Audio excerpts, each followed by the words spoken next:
Hello, everyone. Hello, John, Anthony.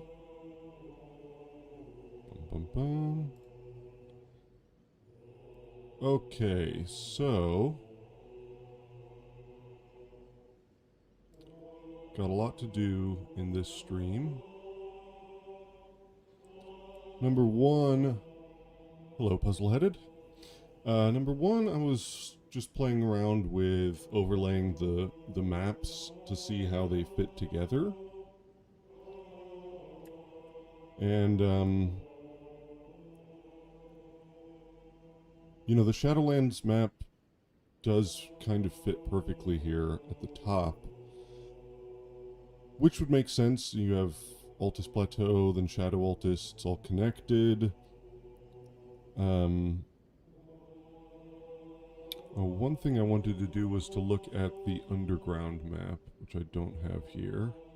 Hello, Kate. So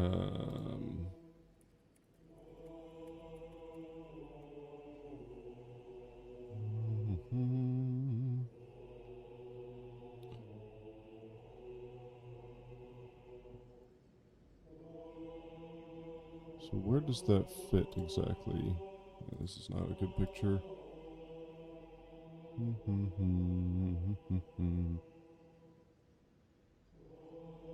What's this? What? I don't know what that is.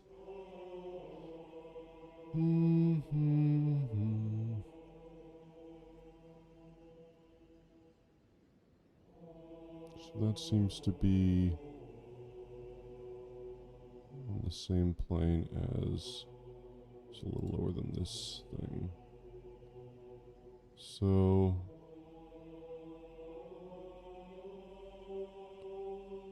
welcome, Nuttant.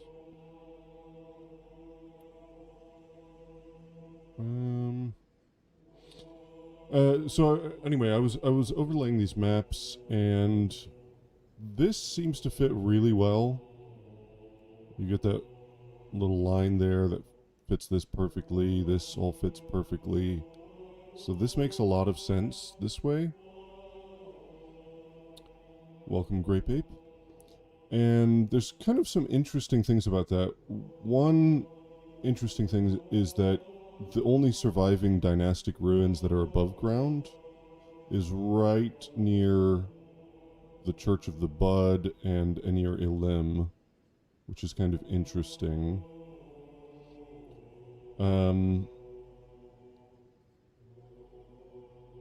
It would also make sense if Jagged Peak was kind of close in proximity to Dragon Barrow. Then you have Bale and Grail kind of in the same vicinity. I don't know if it makes sense to overlap it like this. But one thought that I had was that maybe the Abyssal Woods is something that opened up, which is why it's an abyss. So if you imagine that this lower part sort of fit up here a bit more, then maybe there was more of this, that would also explain this weird, like waterfall here. There's this very striking thing as if something was broken off. So if Jagged Peak was maybe a little bit further north, welcome, Pietro. And that would make sense for all the dragon stuff to be here, Grail and all of that. The one sort of odd thing is this Cerulean Coast area. It kind of makes sense on a thematic level because Limgrave has all these beaches and stuff like this. I don't know exactly how that would make sense. One possibility is I don't have the exact scale here, so I tried to fit it basically with the size of the trees, but if we go a little bit bigger with the Shadowlands map, then one possibility is that the fissure kind of lines up with where we wash up in the beginning of the game, and that would kind of make sense because what I'm thinking is basically there's certain things which line up pretty well, and obviously the map doesn't need to fit exactly. You could say there's like tectonic movement or whatever, things are moving around. Um, and also when you're actually designing the DLC map, maybe you have this idea in your head that you want it to fit the original map, but you're probably also just designing it to make sense as a map. So they probably wouldn't want to stick to the original map like gospel, but um, but if you look at just like general ideas, what makes sense here? The shaman village being basically the around the base of the Erd tree makes a lot of sense. The Rao ruins being sort of close to the ruin-strewn precipice makes a lot of sense. Um, so all of that kind of fits pretty well. The Jagged Peak being near Kaled Dragon Barrow makes a lot of sense. The only odd thing would be the fissure, because that's kind of a really important place, it seems like. And I thought about, what does it fit? Agil Lake, was that originally the fissure? But that doesn't seem to fit very well. Like, Agil Lake doesn't seem to be that important. I also thought about maybe if you twisted everything. So if you do like let's see. If you do something like this, where the mountain is moved up, then maybe everything was twisted. You could have the fissure sitting right where Miquella's body is, which would kind of make a lot of sense with Trina being there. But then that kind of leaves you this big empty space here, so not really sure how that would make sense, actually. The other thing about twisting it this way is, because if we don't twist it, then the suppressing pillar is pretty far away from the center of the Divine Towers. That's this hexagon here. And if you move this, I can't move it now. But if you move the whole Shadowlands map, then none of the other stuff makes sense. But if you twist it, you imagine this is more like this, then you can kind of fit it there. You see what I mean? So, anyway, still not really sure how that all works, but it seems to work pretty well most of the time. There are blue glowing flowers at the study hall in Liurnia, which is interesting, but not that close to Cerulean Coast. Yeah, I mean, the odd thing is, see, when you look at the original map, there are these cliffs. These cliffs along Liurnia.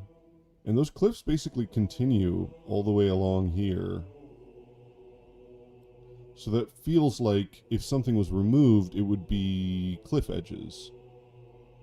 Right? So all of this is cliffs. And this is all cliffs, and then it kind of goes down into something there. So if you were to... Oh, this is on the wrong layer. Whoops. So if you were going to fit something there,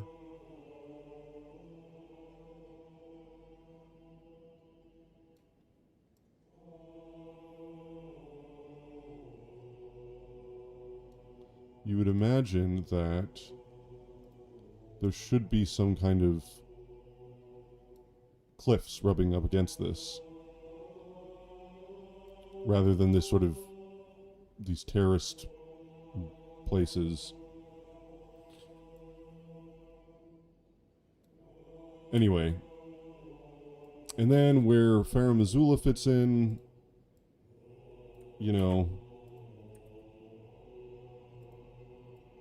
oops, could be on top of Jagged Peak, could be just somewhere in here. something odd about Farum Azula is that you get all these ruins on the eastern side of Liurnia throughout Limgrave, and I think in Caelid as well.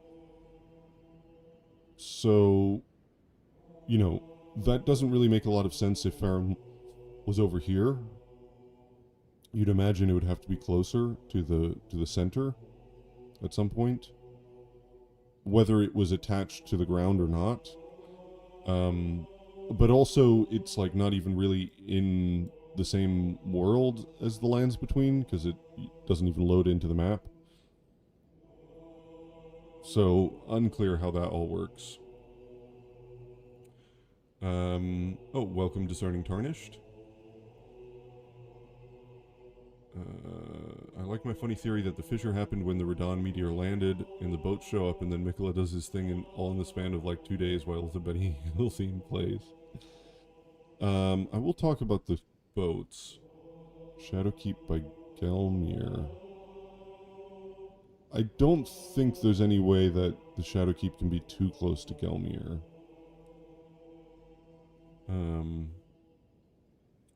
For River. Yeah, I think I need to overlay the underground maps to make sense of that as well, because I'm also thinking, this big arch tower thing in the Shadowlands doesn't make a lot of sense where it is here.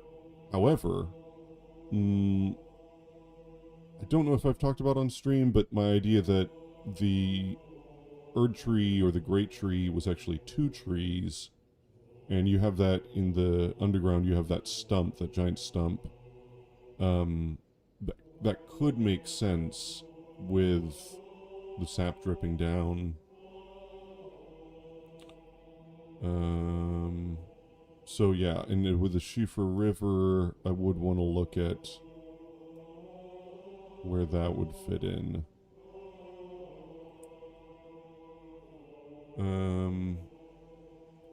Random note, but has anyone talked about how America in the opening cutscene looks more like a snake as the shot fades out? Yes, and welcome, Benny. I believe it was Puzzleheaded in the Discord who has a whole forum post about that.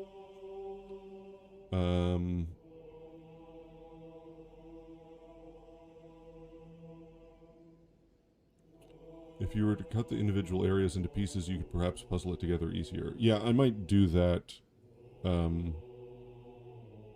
might do that to make sense of things. But again, like, I don't know how in detail it's worth getting, because I imagine when they made the DLC map, like, they have this in mind. This is, I think, always the original idea.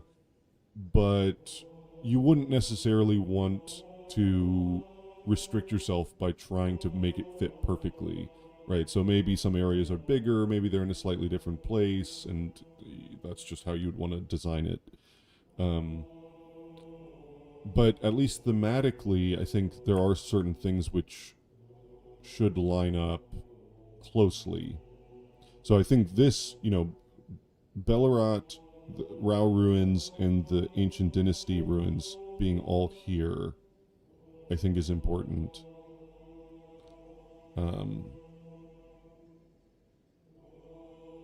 And potentially even the Muriel's Church, although I don't know about that.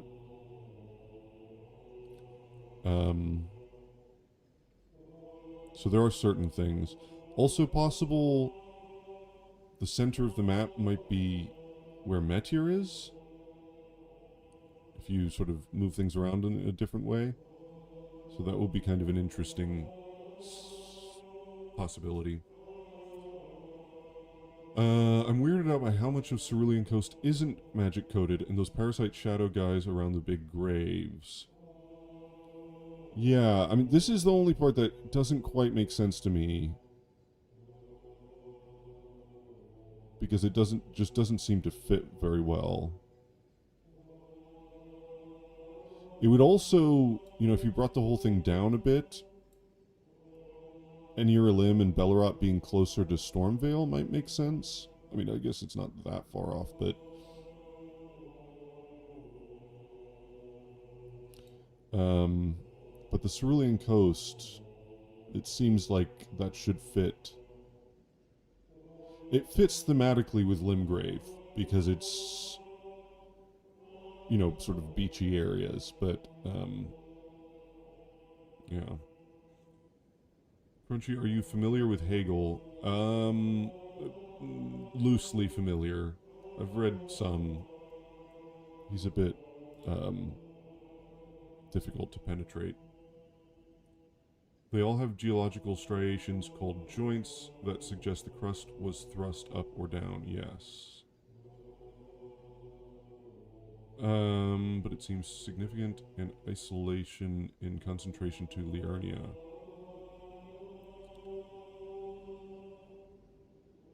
Hmm.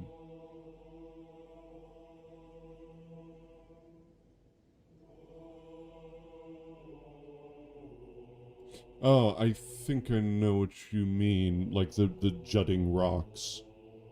Yeah, you do get a lot of those on the eastern coast of Liurnia. I don't think you really get it on the western coast. So that would kind of suggest this removal of stuff.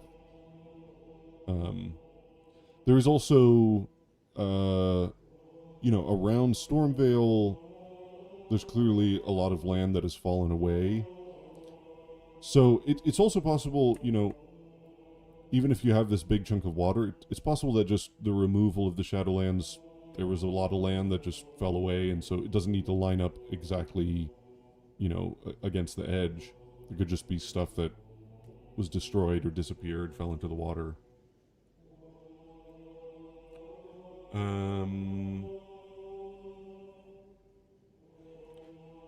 What I don't understand is what's with the weird hydrogenic flaw with the body of water in the center. That water is above sea level, judging from the waterfall to the east. Yeah, I mean, I think if you imagine that, you know, you had a big piece of land here, it wasn't necessarily fully removed down to sea level, then that would essentially create a lake or something like that. I think there is something really interesting with the flow of water, and this is sort of the theory that I'm working on now. Is originally, so you have the Rao civilization is one of the most ancient civilizations. You have the Titans before that, because the Rao has they have the ancient runes. What is it called? Ancient meteoric or greatsword, which is this arrowhead, which presumably belonged to the Titans.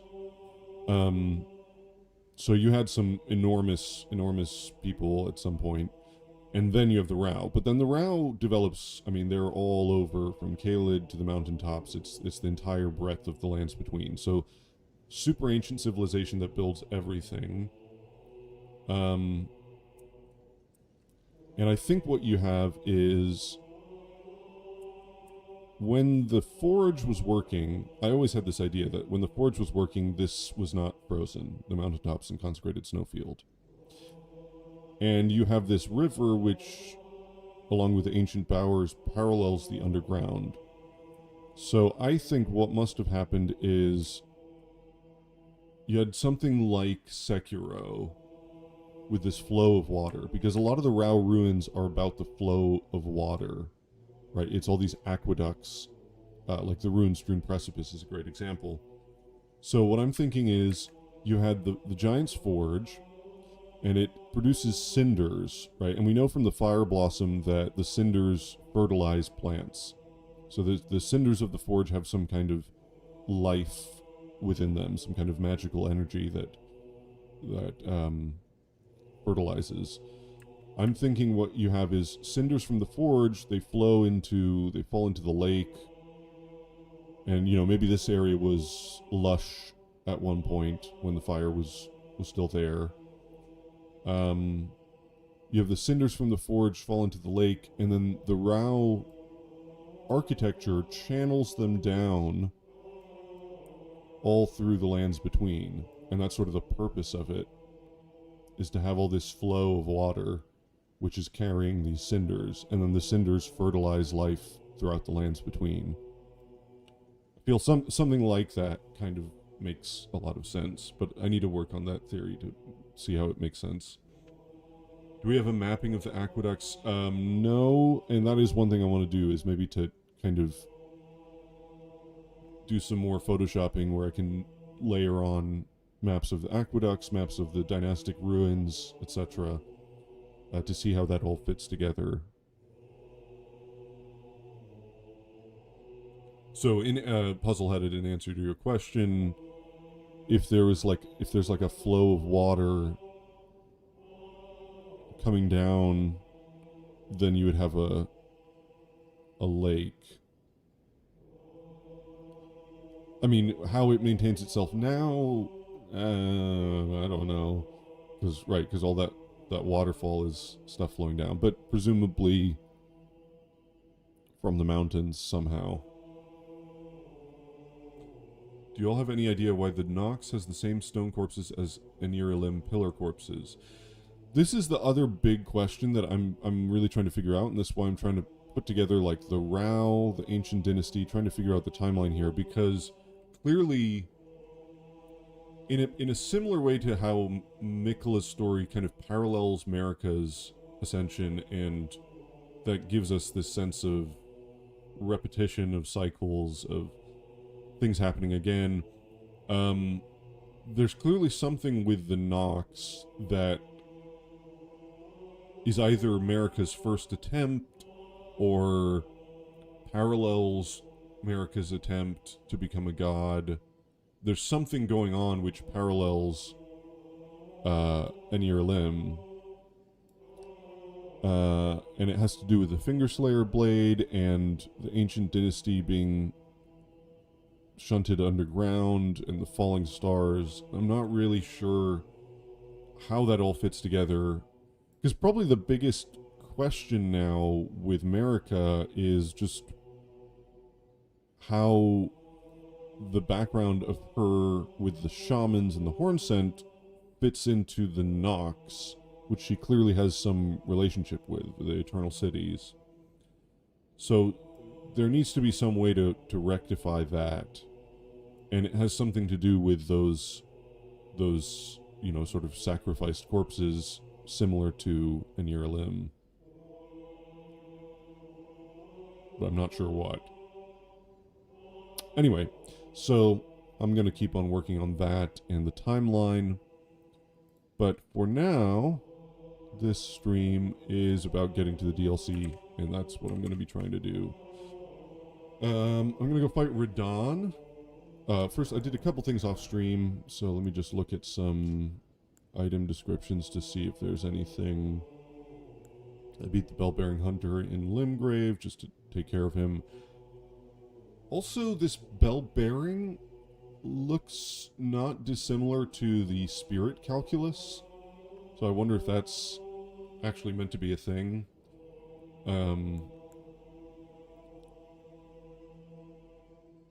I'm not sure what to make of that, but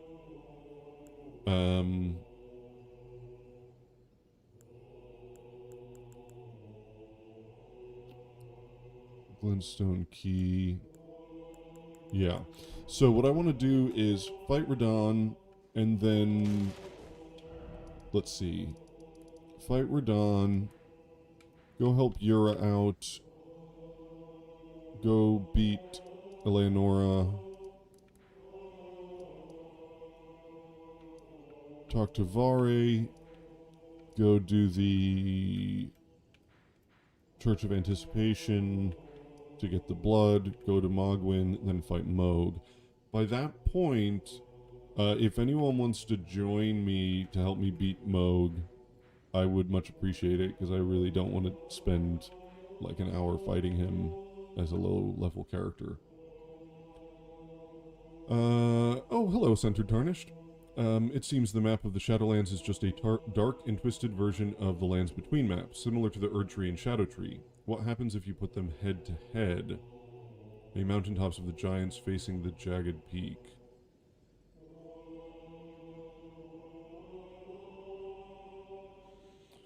Well, it fits so well inside the center of the map that And I don't think the scale works if you extend it to the size of the Elden Ring map. Although, of course, scale is something that's not necessarily fixed in these games, so that's debatable. But it just makes so much sense. Like it always seemed like there was something going on with the center of the map, and even before we got that suppressing pillar, I had theorized that it went in the center of the map, and other people, Ratatoskr, theorized that as well. So, I feel like that's got to be the case, that it sat in the center. And Miyazaki said that it was physically disconnected, so that just makes too much sense for it to be in the center.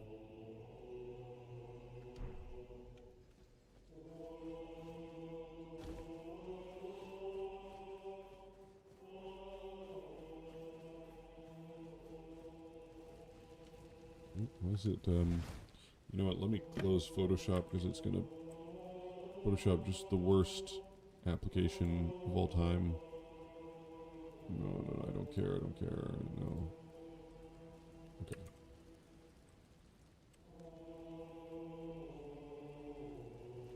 Champions, welcome. The stars have aligned. The festival is nigh. I've assumed that Farum used to sit on Jagged Peak. Yeah, it kind of makes sense, because you have those, like, cavities in Jagged Peak that could be like the graves of the Beastmen. But I also, I don't know if Farum was ever really attached to the ground. It would make a lot of sense for it to be, but it's possible it was just always literally in the sky. Long time. Seems we're fated to keep crossing paths.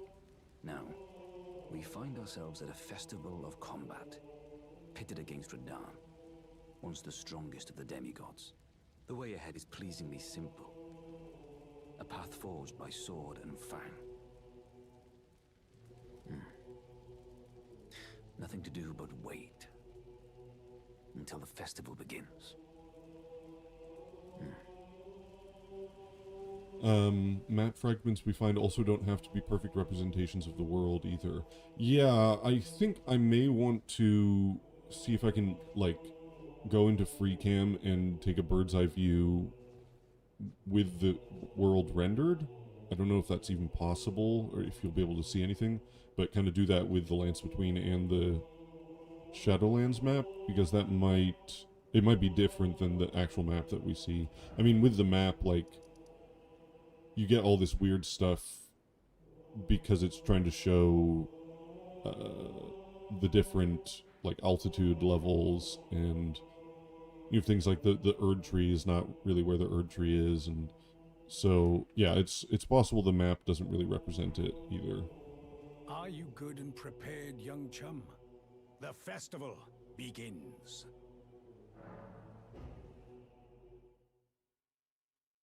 Before we begin, allow me to paint you the full picture.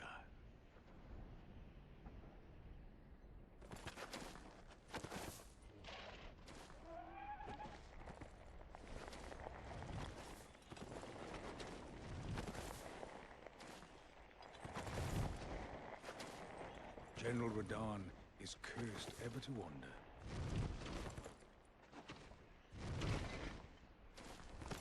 Eaten from the inside by Melania's scarlet rot, his wits are long gone.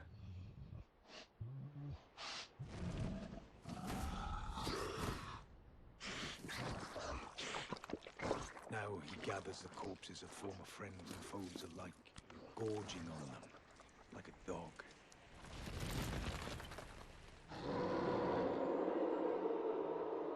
Yeah, was he biting through the armor? Strong Howling teeth. at the sky.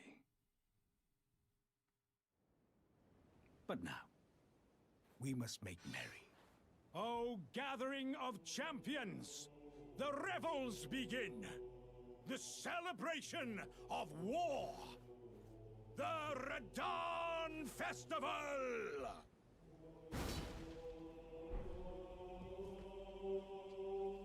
will find the field of battle past the church ahead, upon the shore under the fort. General Radahn is there, even now, divested of his wits, devouring corpses, and howling at the sky. I'm pretty hung up on the theme of twins and sacrificing due to entangled umbilical cords. At the moment, it's a rabbit hole to be sure.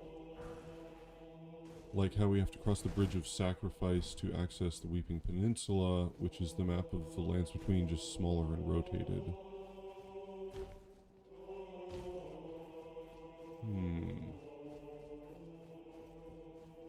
Interesting.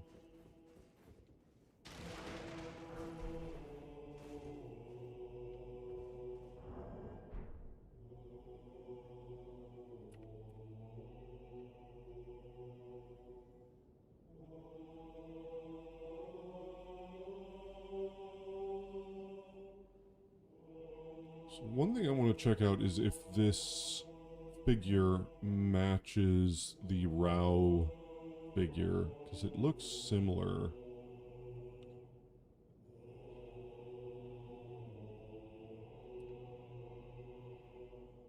Whether it's America or some predecessor to America or something else.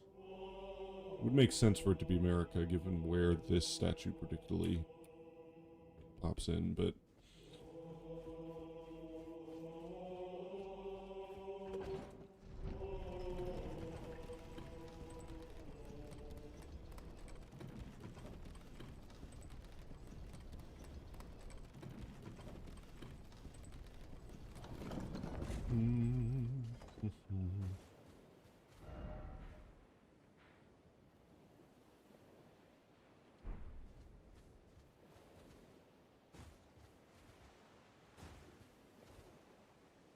See, so there we have all these Rao ruins,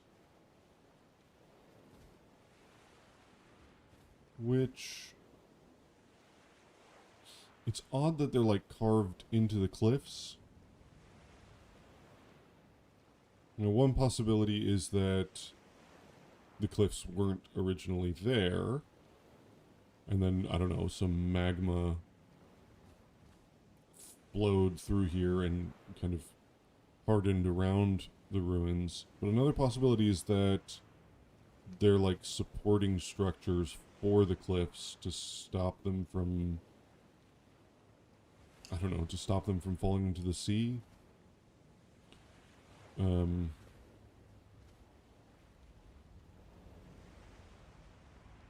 really sure.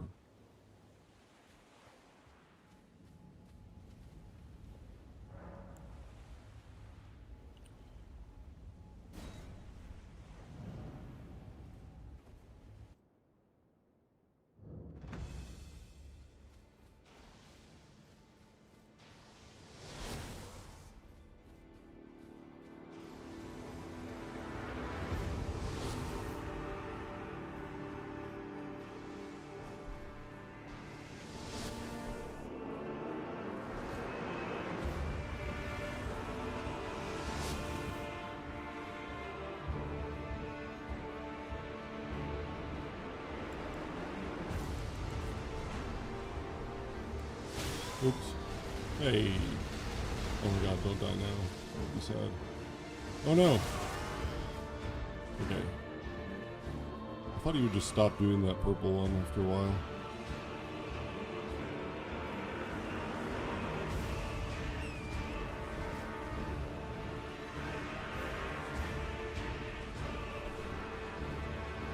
I think that Rao ruins and the giant titans both being swallowed by the crust is very suggestive of its once amorphous nature.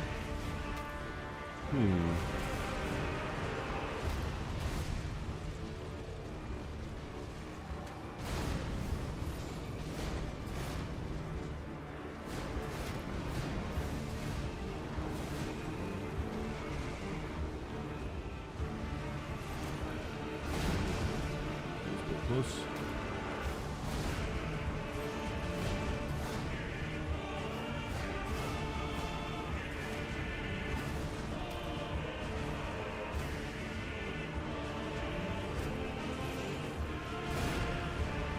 Yeah. entire lands between shaped differently than what it looked like during WoW Civilization. There's ruins inside the caves that seems like it was built before a cataclysmic event of some sort happened. Yeah, I am partial to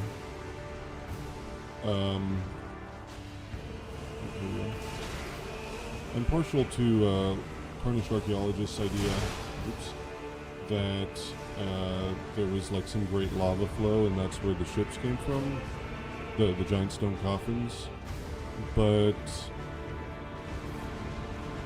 I don't know. The Rao-type ruins found underground could have been built underground in the first place. Yeah, that's the other thing. It doesn't necessarily mean that they were built above ground.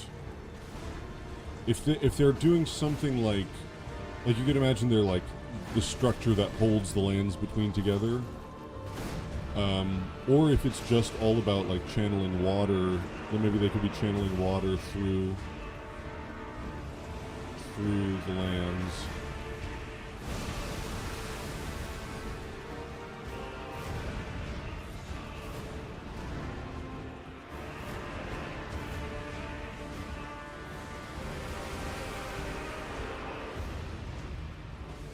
Oops.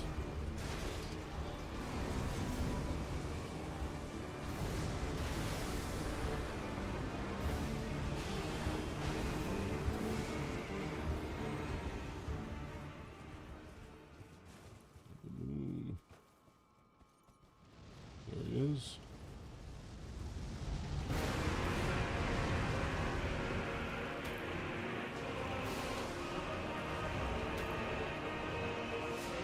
Oh, hello.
Oop, that was close.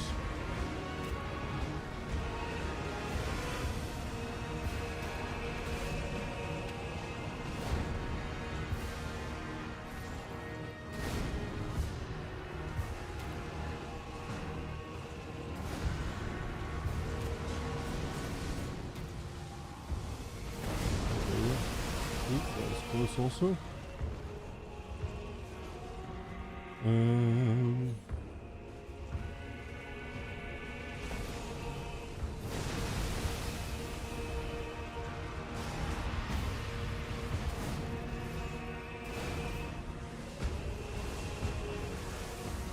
Just gotta focus on this a little bit.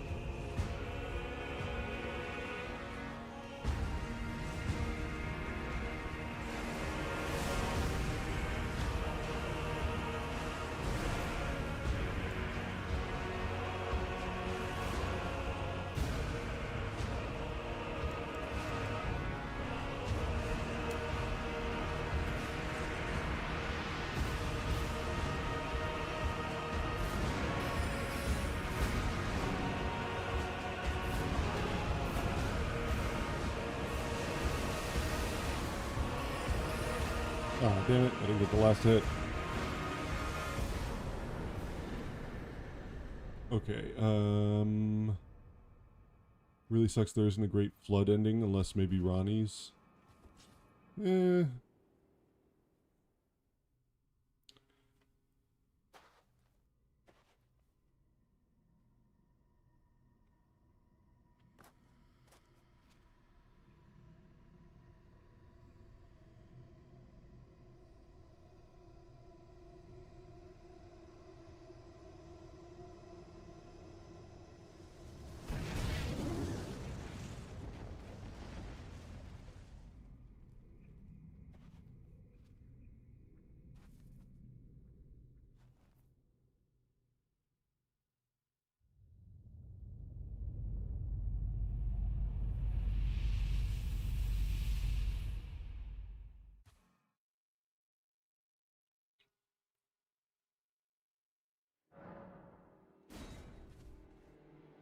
TLGTW made a vid a while back positing that Lendell used to be a volcano.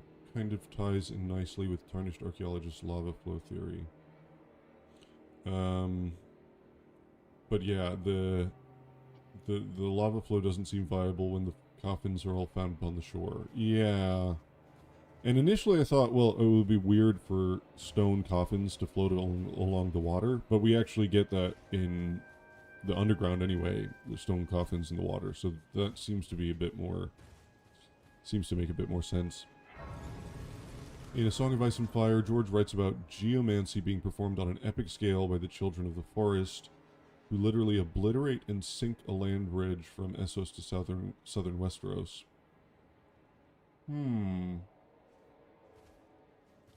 Yeah, and you do get, the Gelmir map says that the...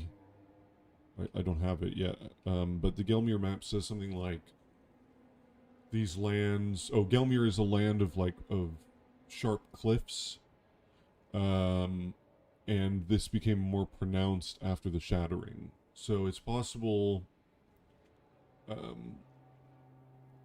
it's possible there's lots of, you know, the actual shape of the land changed quite radically over time. Which wouldn't necessarily have to do with lava flow.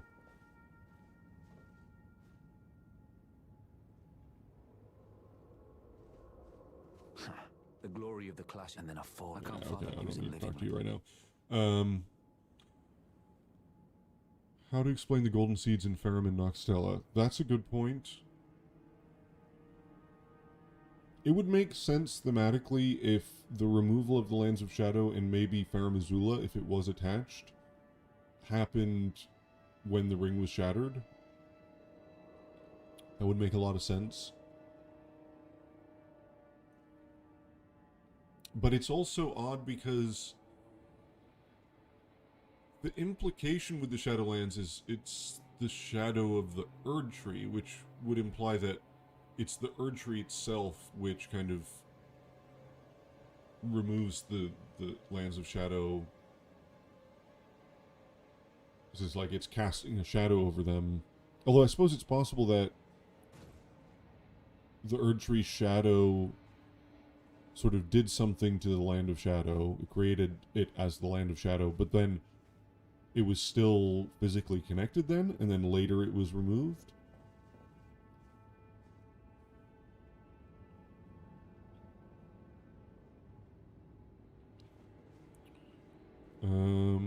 We hear about the Greater Will casting down the Nox for trying to create their own lord. Then we see evidence in Lendell and deeper depths of the nameless eternal city being Lendell Eternal.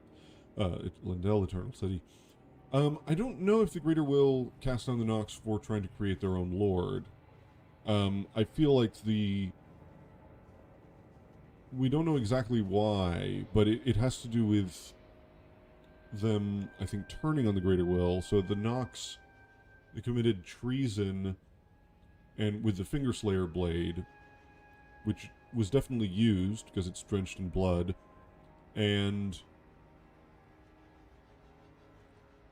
I think it would make sense for whatever they did. They killed some fingers, maybe they harmed Metyr, maybe there was some other, maybe Metyr had a consort. I've thought about, you know, the fact that you have Manus Celes in addition to Manus Metyr. So whatever they did, I feel like that is the cause of their destruction or their banishment.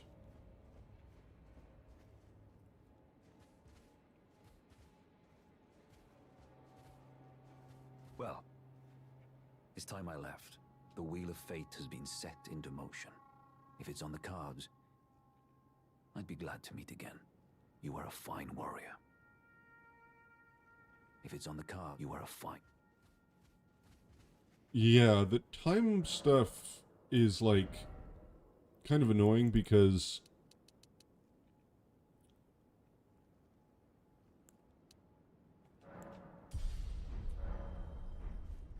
there is clearly something going on with time, and that would explain certain things, but it also is such a general explanation that you can kind of use it to explain away a lot of things, and I feel like that's not very satisfying.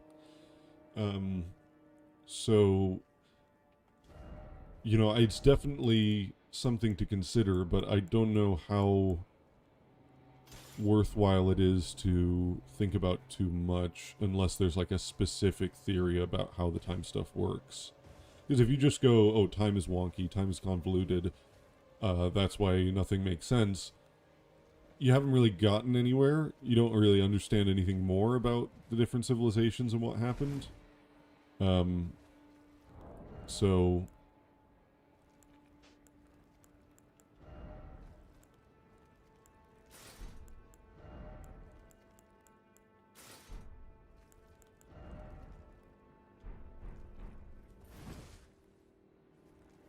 Ah, hello there. It was a battle marvelously fought. You are well and truly a champion, friend. I, on the other hand, am nothing but a crock. One hit was all it took to crack me, and for my insides to come spilling out. After that, I hid like a coward. And as such, I can hardly stand to face one such as you.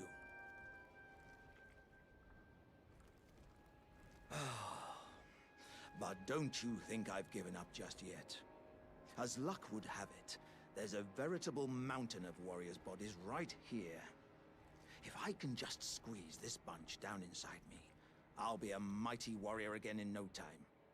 And you know, the bodies found here are exceedingly fine. Who could expect any less from the very warriors who fought in the Shattering? The greatest of all wars. Just you wait and see, friend. I'll grow even stronger. Just you wait when next we meet. The bodies found. Who could expect? Just you wait. you know, it's funny because when the game came out, you know, they patched in the whole Jarberg thing. And it's like, okay, wow, they have a nice little village where you can get flowers and there's all this jar stuff, and it was just like a funny little thing. And then it turns out that that's actually, at least thematically, very important.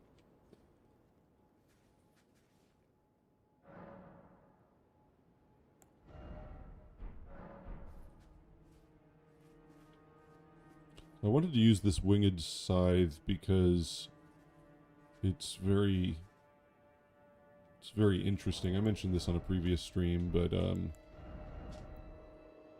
white-winged maidens are said to be death's gentle envoys, and I wonder if this is ancient dynasty related, or possibly even Rao related. One of the odd things about it is if you hit with this, it prevents the usage of the flask, which is from the Erd Tree. So it's like from some civilization that came before the Erd Tree, presumably. Now, I think the horn scent... No, hold on. The Divine Beast and Bird Helm lower the effectiveness of the Flask of Tears. So potentially related to the divine birds.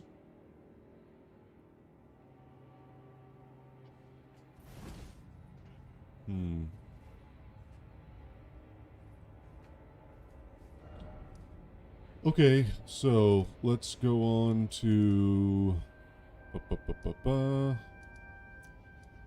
let's go help out Yura.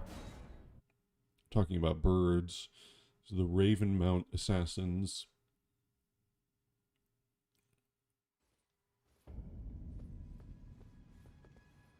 And I wonder why, well, as we'll get to it, why the Rao civilization created grave birds. So death birds already existed. Wow, that's really nice. Nice skybox here.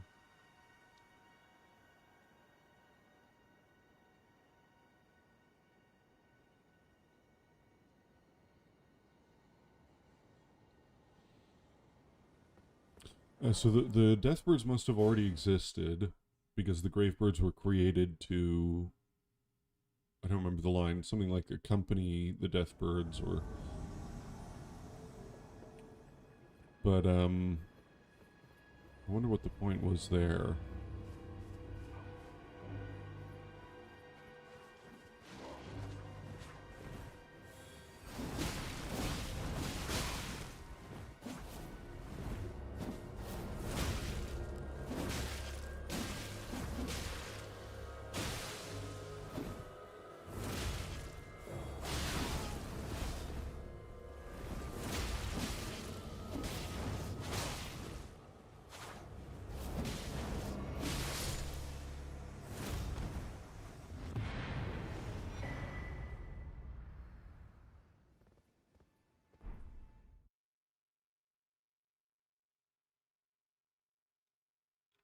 Wonder if the copies they print of the game now have Jarberg on them, or if it's not really there on disc without a patch for anyone.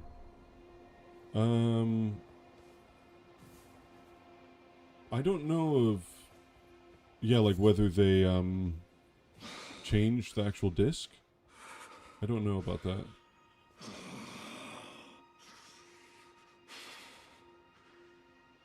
Wretched worms, leave me be. I wonder if Yura was initially intended to be Igon, and then they sort of split them off in development. So there's some similarities there, even in just the way they look.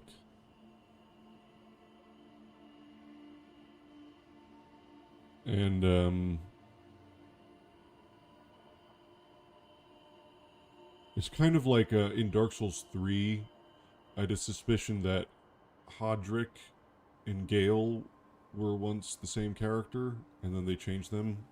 They even have like the sunset shield the same, and they both have this sort of granddaughter slash niece, ward.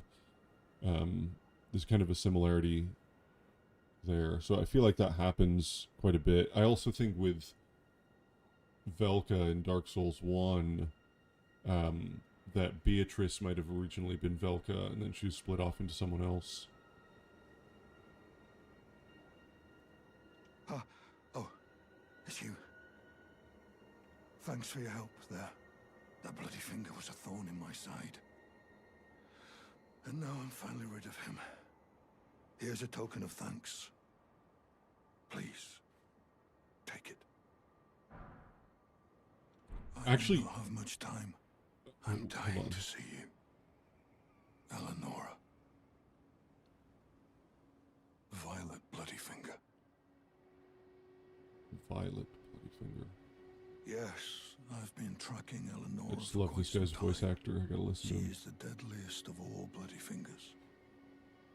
She's felled many an old hand already, but in spite of her cessblood zealotry, Eleonora is a proud knight. If she comes for you, do not think twice. You must flee. There is no shame in self-preservation. Be on your way. Perhaps we will meet again, if fate permits. It actually makes a lot of sense if you think about early on, Yura was not Yura. There was some guy, I can't remember his name now, but it was all about the Revengers. And that was voice acted by Yura, and I think it was basically the proto-Yura, which seems to track a lot with Igon.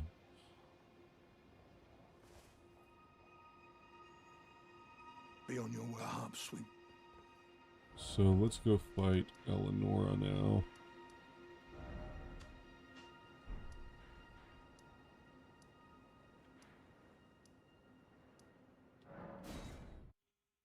When this loser dies and goes, "Wah wah, Eleonora, your brilliance, your perfection, my queen," it's literally the most pathetic line in all of gaming.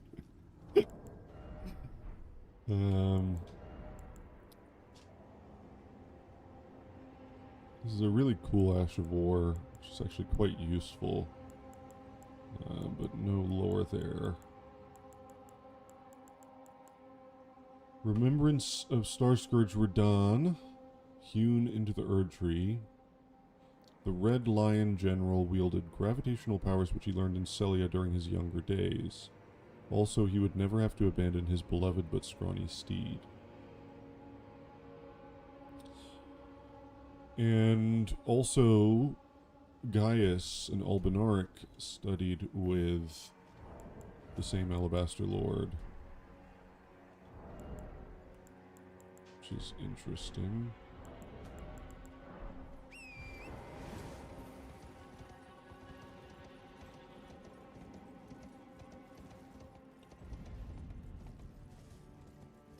You know, I think I buy the idea that the Nameless Eternal City was part of Lendel. That's why there's that big chasm in Lendel. Which would imply that the Nox had a closer ties with the Erd Tree civilization.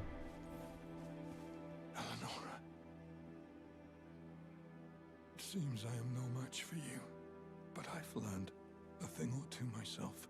You see, I've sliced the finger off. Please. Please, Eleonora. Yield to the cessplant no longer. Do not stain the immaculacy of your sword. Your flesh. Your fire.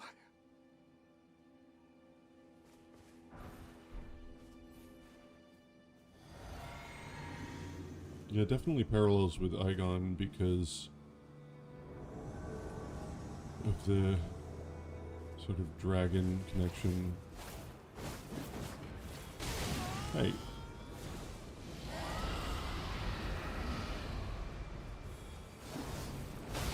Hey. You're not allowed to dodge that? Oh, I guess.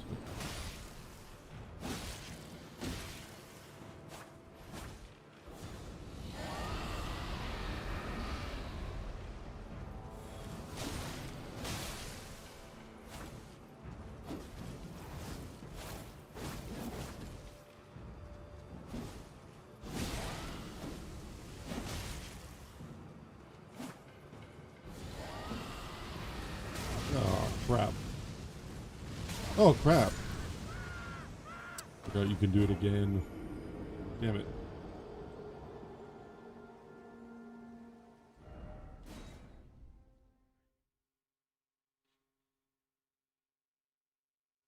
I find it odd that the Nox can mount what we know to be the greatest opposition to the Greater Will, and they're just moved underground. The only reason I can think of for that is to shame them.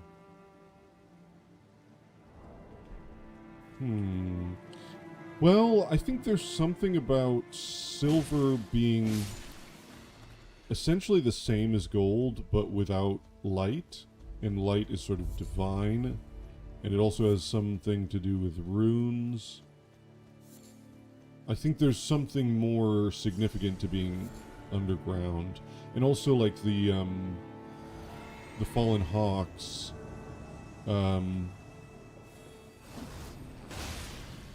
the Fallen Hawks burnt the bones of their fellows, and that sealed their fate as dwellers of the underground.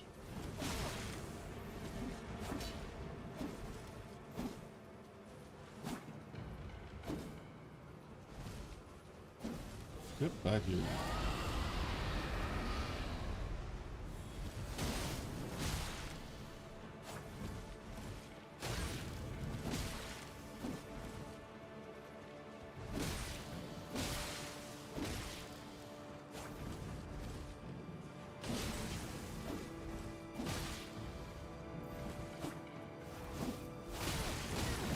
Damn. Fucking hate these twin blades.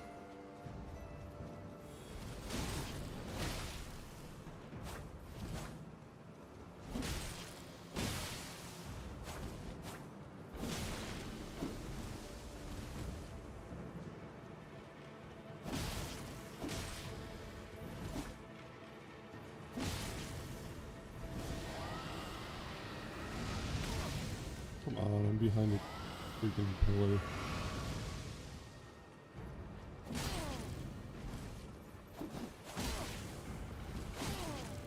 Oh, come on.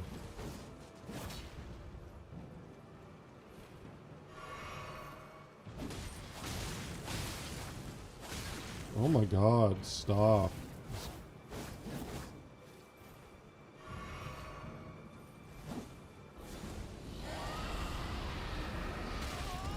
Really?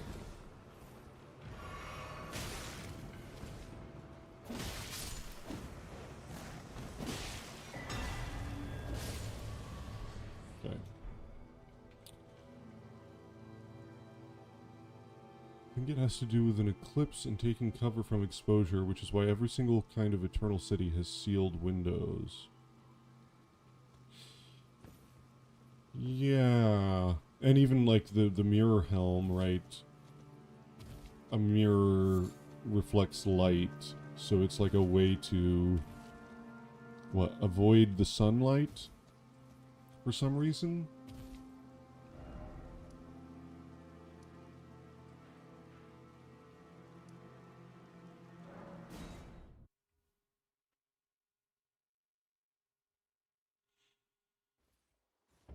The phrase, "I've sliced the finger off," as a response to the fact he has learned a thing or two, has interesting implications.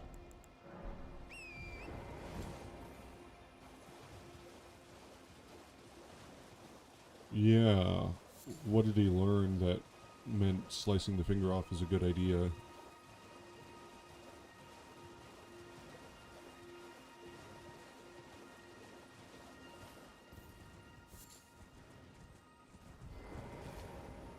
Oh, Lambkin, so pleased you're here.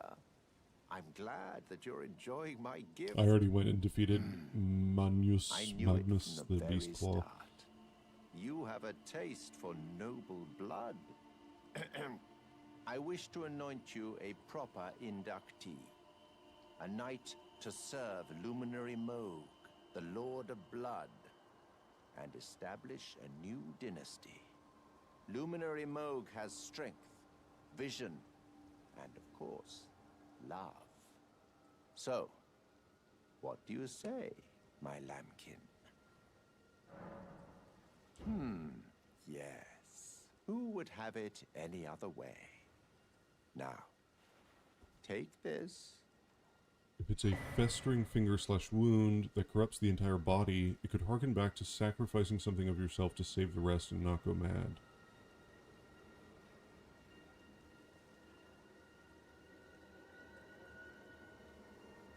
Where else is that theme present? Sacrificing something to avoid going mad?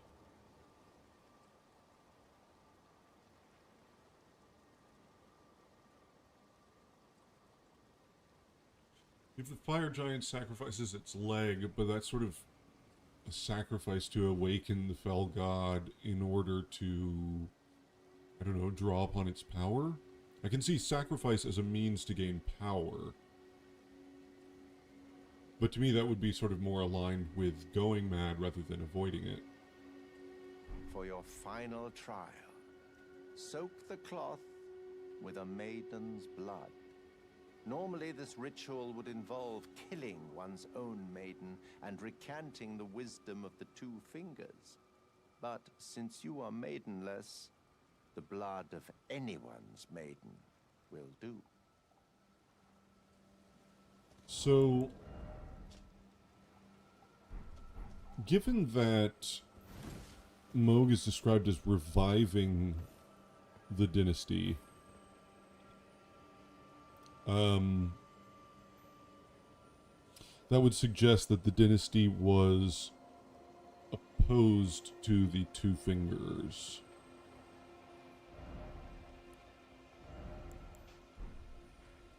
Which I guess is not that surprising, but I don't know, maybe it is. Oh right, we still haven't done the Divine Bridge, or the Stranded Graveyard, or that thing.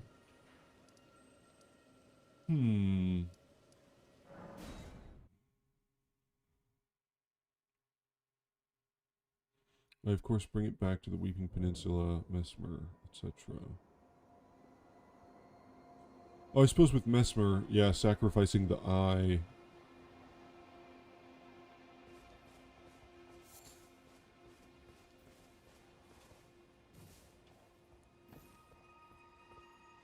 Festering Finger describes pain as sweet, and there's lots of entities smiling / experiencing euphoria from pain, like Dedekar, Shabriri, Fire Maidens, and the Misbegotten are always smiling. Yeah, and I think also, especially with that, is the Lamenters. You know, lamentation is bliss, which I still don't really get what's going on there. And there's something about, like, pain reminding you that you're alive, that you're human. Right, the Deathbird Assassins, they wear a skeletal mask which digs into the flesh to remind them not to turn into Deathbirds.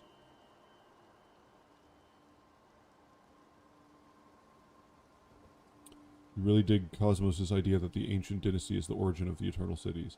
I think it makes a lot of sense, because I think the Claymen and the Silver Tears are visually parallel one another. And the fact that the Claymen use night sorceries pretty much implies a direct connection there. Now, with the the stellae in the Eternal Cities showing these coffins, it's possible that the ancient dynasty had some origin which was not necessarily the Nox, and then they melded or they merged cultures with this, the Newman or something, and they became the later Eternal Cities. Not sure. Let's take a look at this place. So here is what looks like Elden John.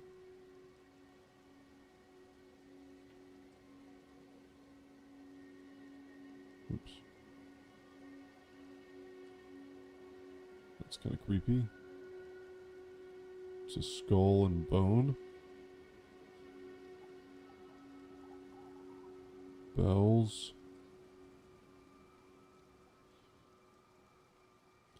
If that was actually, that would be pretty much confirmed if this was Elden John here, because this is pretty much Noxian architecture, right? These like steeples and things. That looks like Nox architecture.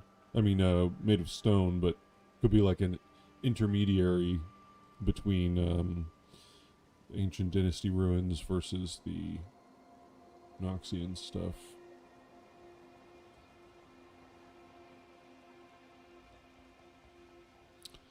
And emerging out of roots, like we see with the Bald Monk, like we see with Radigan.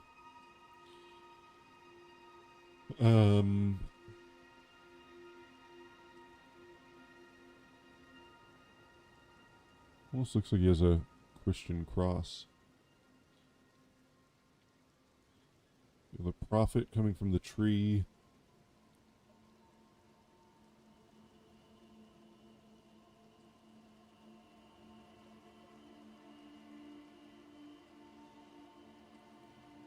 Crunchy, I gotta say again, I liked your last Frenzy Theory. Which one was that? I've gone through so many now. Meant to ask while we were going over the maps overlaid together, but I forgot. Where do the mushroom dudes fit into this? The mushroom dudes... Like... I'm not sure what you mean. Which mushroom dudes?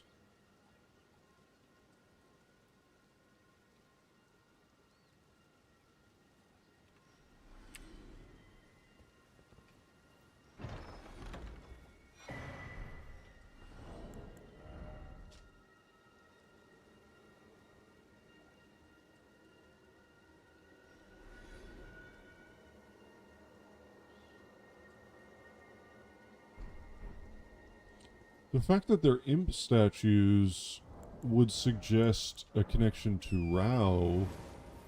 So I'm assuming all of the golems were created by Rao.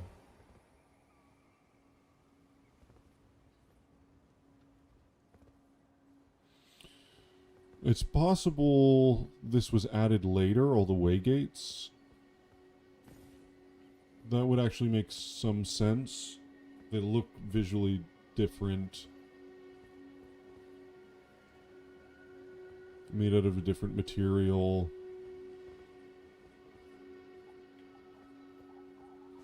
Originally, these were just sort of bell towers for some purpose, and something to do with death, given the skull and bone, and how bells relate to spirits. So it could be that this is just a later creation. The ones whose outfit you find near the cistern in the Lake of Rot. Well,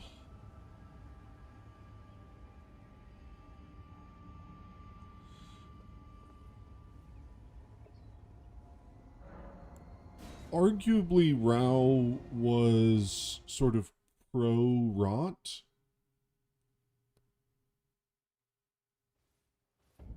But maybe before Rot was sort of distorted by Ramina and the fires.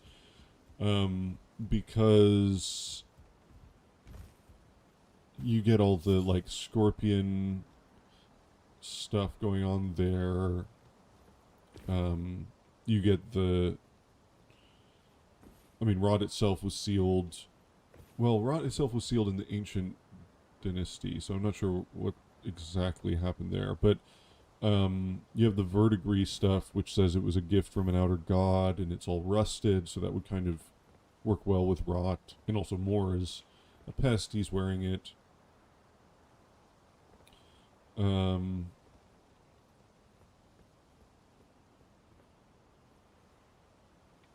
then that, let's see, do I have any of that stuff? I should have grabbed it all. Let's see, there's this, did I not grab it? Oh, serpent bow. Double snakes, used by assassins known as the Formless Serpents. And these serpent arrows are dropped by those mushroom guys. Don't have any, though. Also the Venomous Fang. Relates to gladiatorial combat.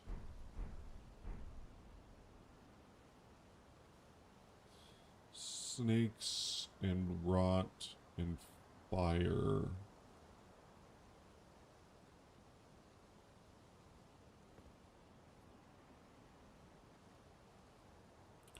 I think possibly Rao, you maybe had a civilization of giants and astrologers, as Nameless Singer suggested in her video. Because yeah, all the like rises, or most of them, are connected to the Rao ruins. Particularly the most notable one being the one of the mountaintops where there's that invisible bridge, which is sort of mirrored in the invisible bridge in the Rao ruins. And that would also kind of make sense of the Divine Towers if they were built then, because you have all these structures that seem way too enormous. It seems like it should have been built by giants, but then, like, the Divine Towers don't seem really giant-sized. If you had a giant and astrologer civilization, and then the astrologers, like the people, did something, they were knocked underground, created the, you know, they, so if they, like, if the ancient dynasty developed from the astrologers, and then they were knocked underground, and then Newman arrived, and they sort of merged, and that became the Nox. Something like that might make sense.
hope Nameless Singer posts more videos. The one on Rao is so good. Yeah, I really think I'm so glad they made that, because Rao, I think, gets to something really important. So I think that their observation about like this all being about tying spirits to stone and the direction of water, I think is like, this is something really basic. All this stuff about sprites, I think, is something really like fundamental to how magic works in Elden Ring.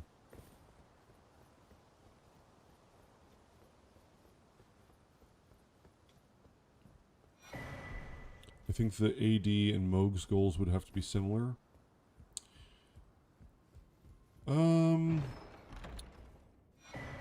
Yeah, however, given how the Formless Mother seems to have derived from... Well, it's not exactly clear how that happened, but you know, you had this tribe which worshipped what looks like a tutelary deity, and then the tutelary deity was burned, and in the shadow they found the Formless Mother. Whether the Formless Mother existed before that is unclear, but there isn't an obvious way in which the Formless Mother connects to the ancient dynasty. So that's the only sort of odd thing about Mohg reviving the dynasty.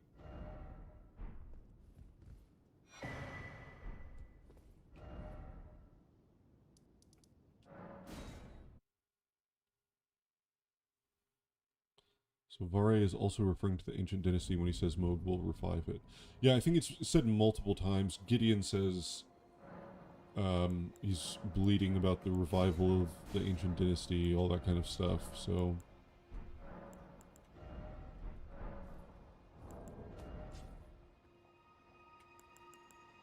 Oh, how much do I need?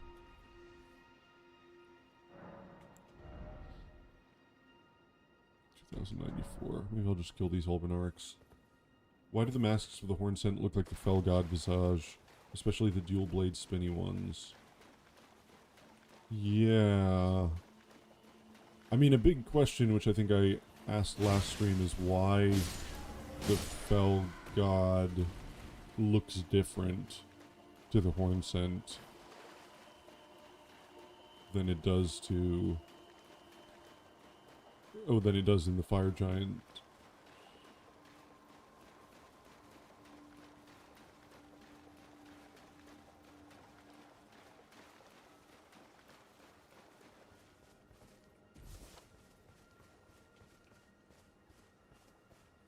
Oh, I need to kill something. I don't want to walk around with almost enough to level up. That's really annoying.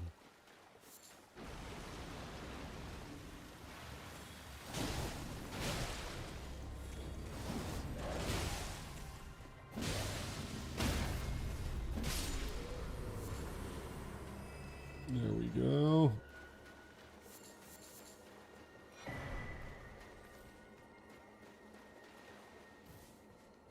Ah, my lambkin. You've completed your final trial. And with this, you are a formal inductee. A knight who will assist Luminary Mohg, the Lord of Blood, in the establishment of a new dynasty. Now, give me your finger. This noble blood will be an immutable badge of honor once it settles inside of you. Don't stone coffins merge both of those Rao concepts, spirit encased in stone and water flowing downwards? Yeah, I mean, one thing I've been playing with the idea of is, like, maybe the stone coffins are actually from Rao. Maybe those are giant, like coffins of giants. And... Oh, good heavens. Clench your teeth. I don't know.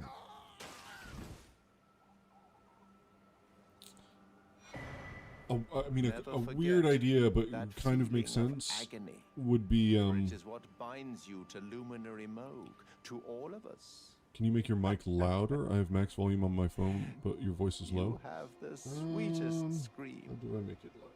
my lambkin. Is this any louder? No. Why is it so quiet, actually? Mic.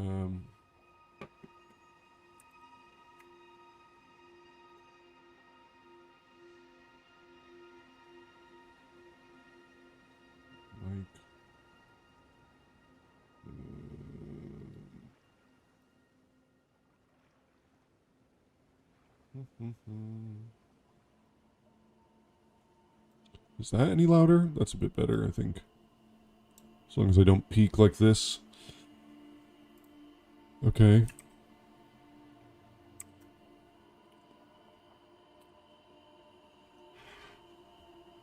No worries, Cecilia. We'll see you next time. The Fell God is not a Cyclops, just the eye. It's flame personified and it influences a lot of things from the inside. All of the watchdogs and golems are stone and they come alive when flame manifests.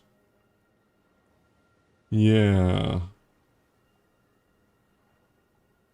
Let me know if it looks like I'm going in the red now, so I might be peaking a little bit. So let me know if that's too much.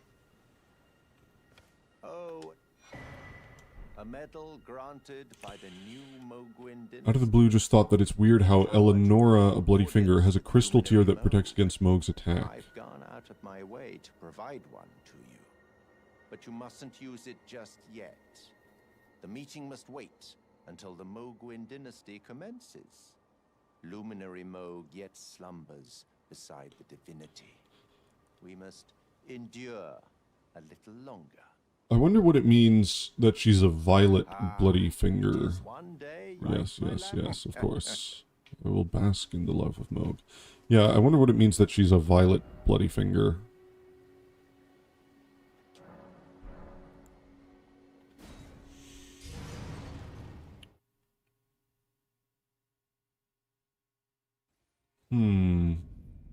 Maybe the idea is that she would fight by Mohg's side and be safe? I mean, it's odd that she's like a Drake Knight, and that somehow leads her to Mohg, because it does kind of make sense in that she's consuming, like as a Drake Knight, what, she's killing drakes. So she's sort of fighting on Placidusax's side, but then, and she's consuming Dragonheart, so there's like a consumption of blood, there's some relationship there. But then what? Somehow that leads her to Mohg?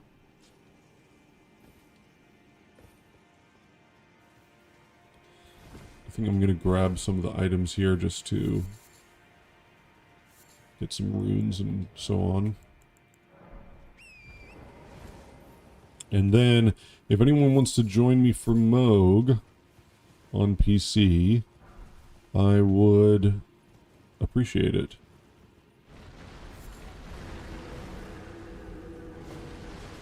Also, why do these guys shoot laser beams out of their eye?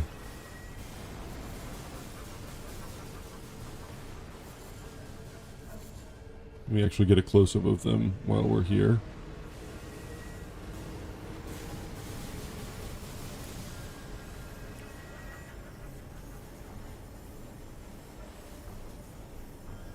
So it's like their right or their left eye.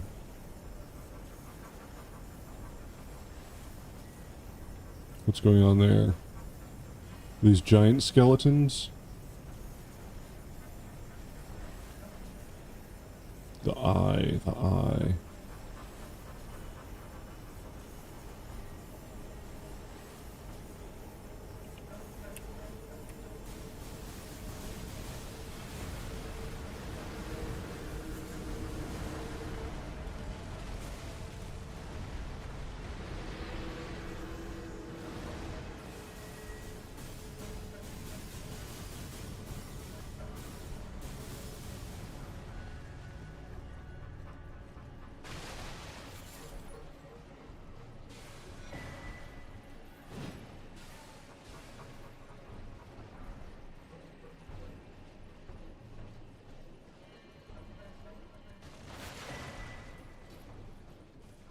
Password will just be crunchy, all lowercase.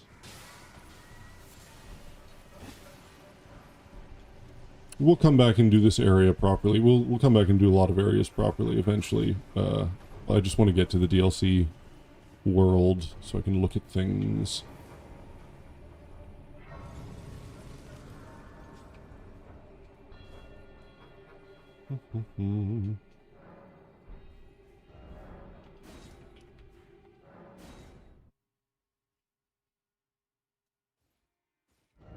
Well, that's right, I never fought the Dragonkin, did I? Is that what that is? Dragonkin.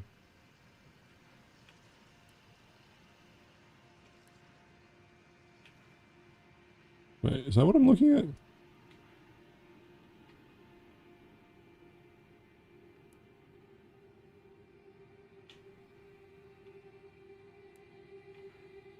I think that must be what I meant.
Hmm.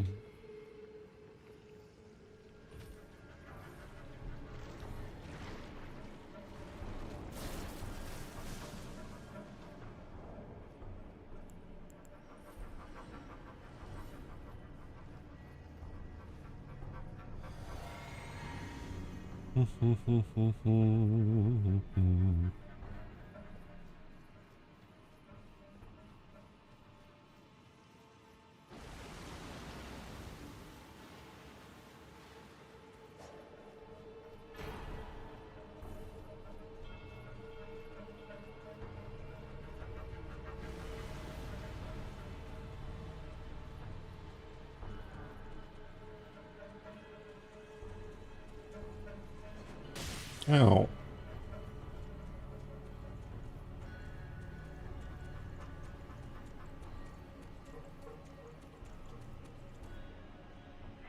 I guess I should probably fight Vare now.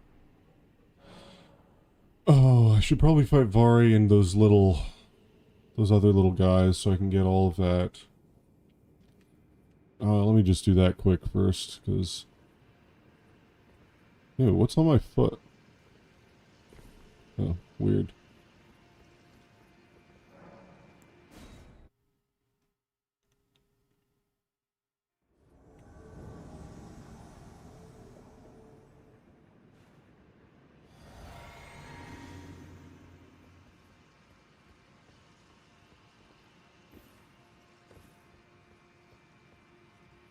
Where is he?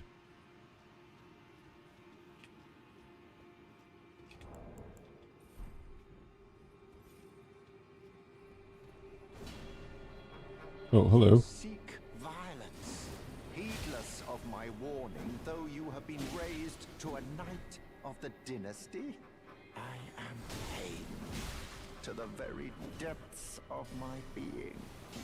I'll ensure you regret Ow. this, my lambkin. Enjoy your miserable death.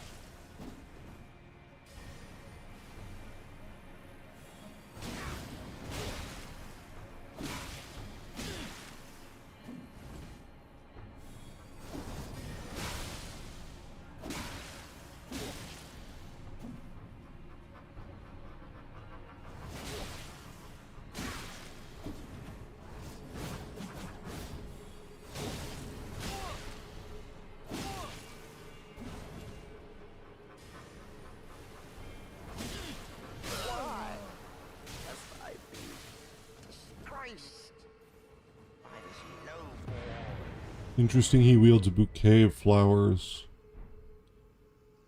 Yeah. Yeah, and you have like the blood rose.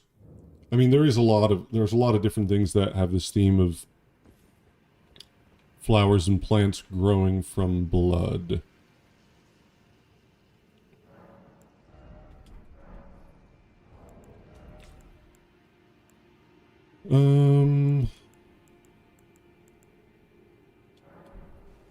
Yeah, let me just go quickly kill those little guys so I don't lock it out. And then I'll go fight Moog. Oh, hey, look at that.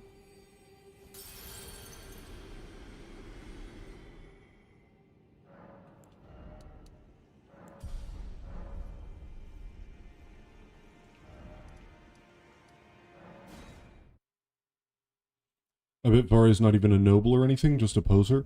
Well, I think the idea here is...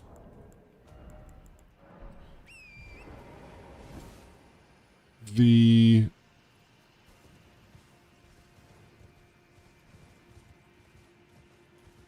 Moog is reviving a dynasty. A dynasty is based on a bloodline. It's Moog's bloodline. Potentially the golden lineage, actually.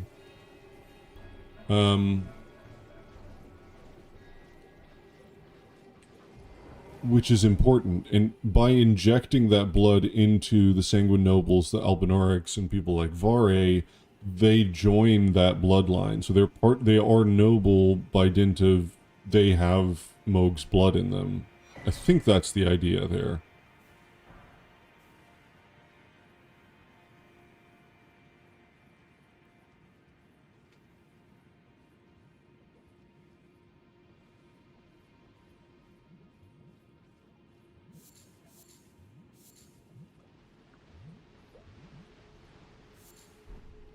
Where are these guys? Oh, there we go.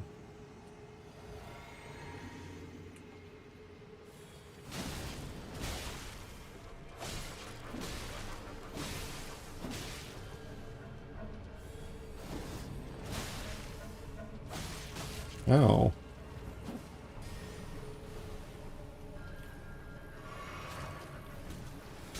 Ow. Freaking blood. Ow! Oh, the bird's there as well. By that logic, our character also has the same status and he still calls us lowborn. True. True. So... wait, these are Rao ruins, are they not? They've got that 8-sided structure. So it's very closely connected.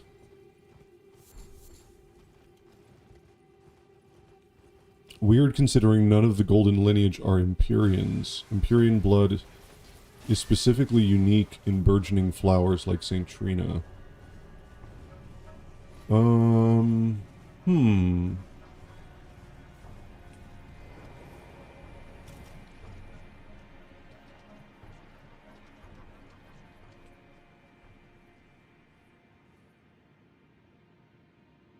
Wait, none of the golden lineage are Empyreans. There's Marika. There's Ronnie. There's Mikola and Melania. Yeah, Empyreans seem to be related to Marika. Godfrey's side is the golden lineage. Curious.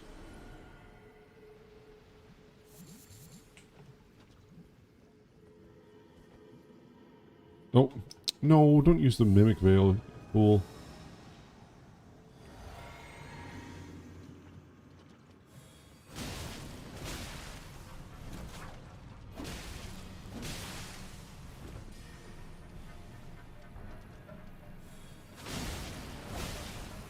Damn it. Ow. fucking swarm of flies is so annoying. God damn it. That shit is so annoying.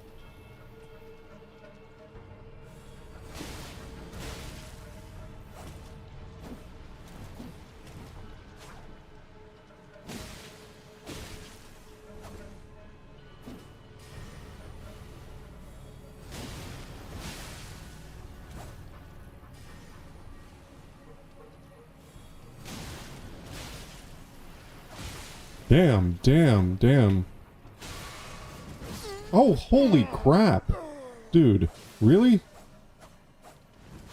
Why is this guy giving me such trouble?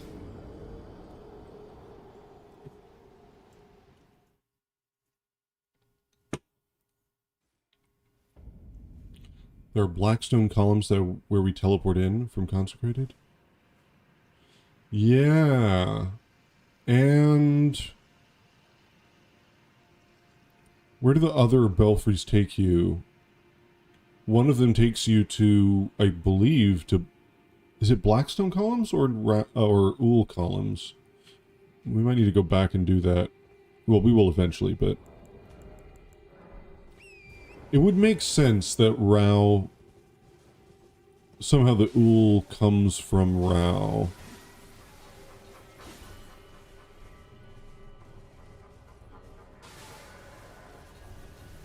It would make a lot of sense. And you don't really see sorcery with Rao, right? The sprite stuff seems to be even more ancient. There's nothing really about the stars except for the rises.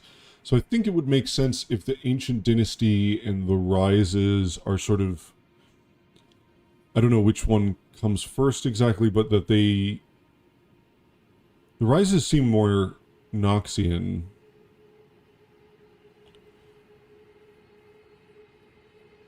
Huh. So based on how the Rao ruins are everywhere beneath everything else, do you think the Rao was a global empire? Yeah, I think that must be like the... In a way, they could be the original Eternal City, sort of. Like that, and it just turns into the Ancient Dynasty, it turns into the Nox, it turns into Lendel. It's just this inheritance of this long civilizational connection.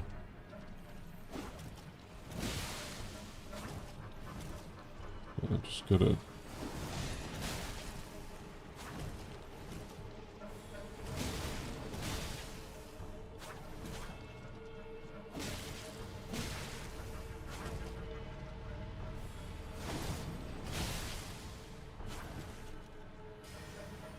God damn it. Stop it, stop it, stop it, stop it! Bro, what the heck? You're such a little bitch. God damn it.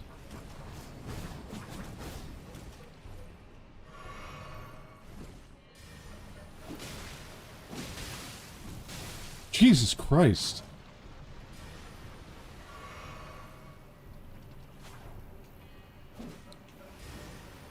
Oh, stop spamming that spell.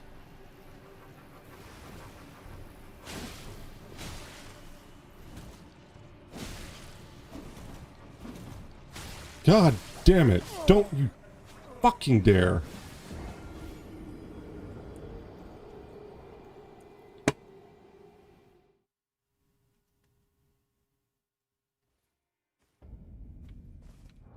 Do I have anything that's more bullshit than this?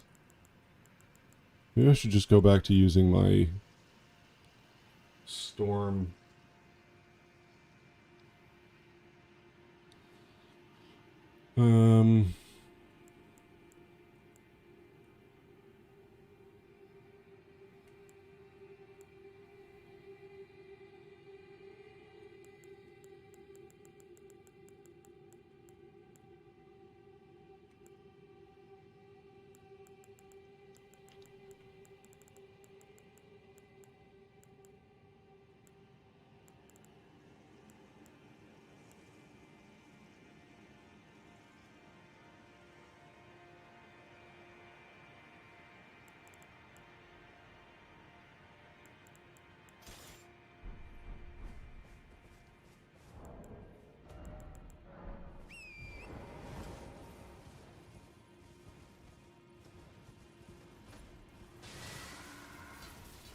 Bloody Slash, I don't know, I don't want to give myself any more bleed buildup than I need.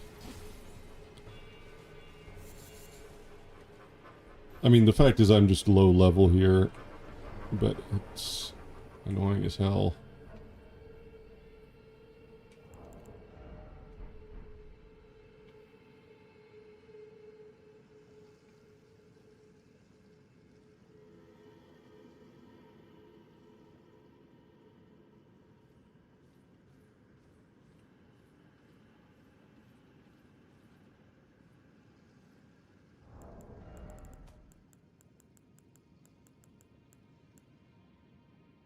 Oh, the Baldekin's Blessing. Maybe I should use that.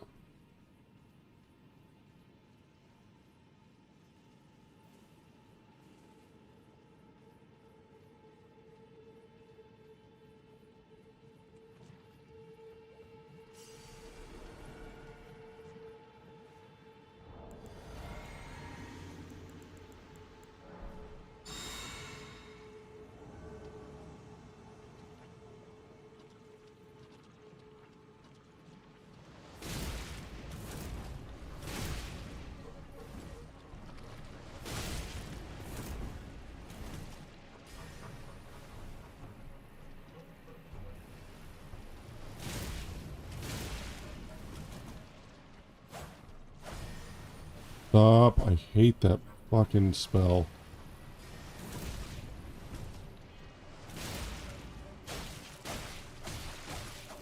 Jesus Christ. It really does a number on me.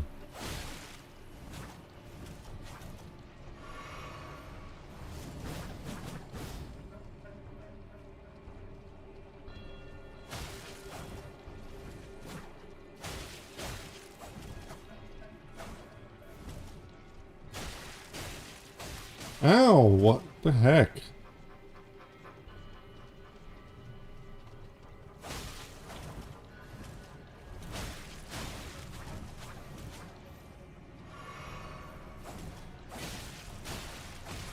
Ow! What the... Dude, you literally just caught me. Like, I just couldn't get out of that. That's such crap. You have a little puny dagger. I'm wearing armor, bro. Alright, fuck this guy. Let's go beat Moog. I can go look up the white mask shit. I just don't want to be stuck on this crap forever.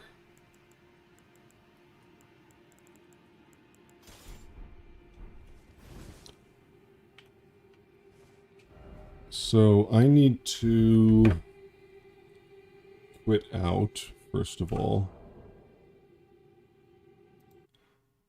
Your summon sign is down for Vare. Let's just go do Moog. Let's go do Moog. It's Mogan time.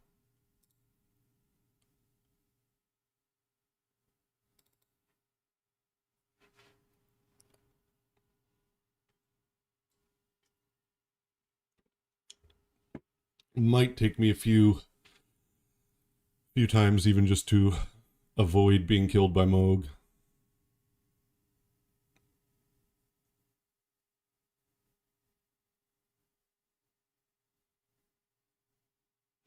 Came in time for the Moog redemption arc.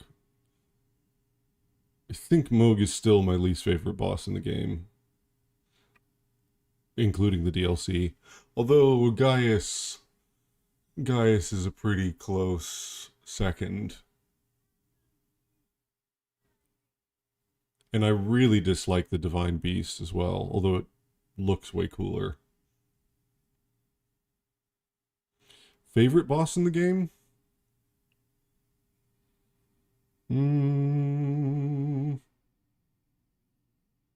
Favorite boss.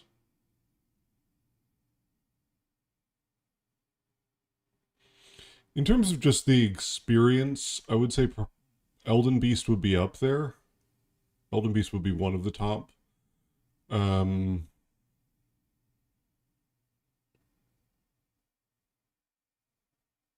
else do I like?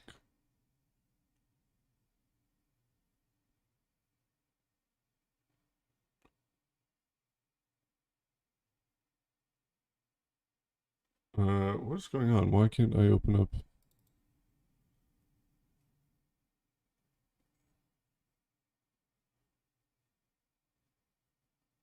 Can you please have a 4-hour-long podcast with Rada entirely about Moog and then another about Gaius? Gaius is... Moog is not broken in any obvious way. I hate everything about the design of it. The movements, it's all this, like, you know, delayed attack stuff, which is meant to trick you, which I vehemently disagree with as a design decision. I mean, Morgott is actually pretty close to that as well, but Moog also has the unavoidable damage and all this just like bullshit on the ground that I think it's just bad design. Bad design and wrong opinions about design. Gaius is more obviously broken with just how the hitboxes work. You know, Gaius is bad in the way that like rune bears are bad, and like the golden hippo has some bad stuff. Godfrey, I would say with Godfrey, I really do like Godfrey. I really like the first phase and the Horaloo phase. The intermediate phase, where he's just nonstop stomping, I think is just badly tuned. You shouldn't be stomping all the time like that.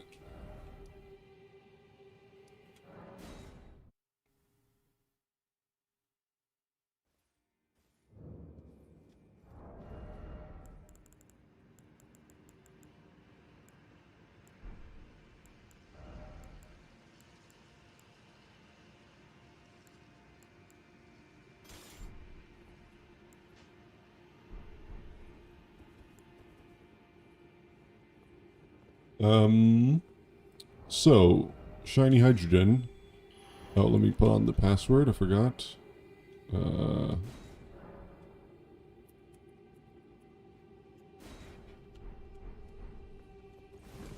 Did you put your sign down by the boss door or by the summoning pool? Let me know. Moog's OST is God tier. It is one of the better soundtracks, I think. Although, there we go. Gottlieb Daimler. Is this you, I assume? Pretty good drip, I have to say.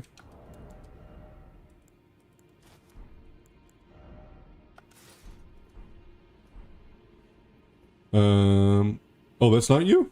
Oh, it's Chris. Oh, okay, well, we'll get a couple people. I have a little Moog fun.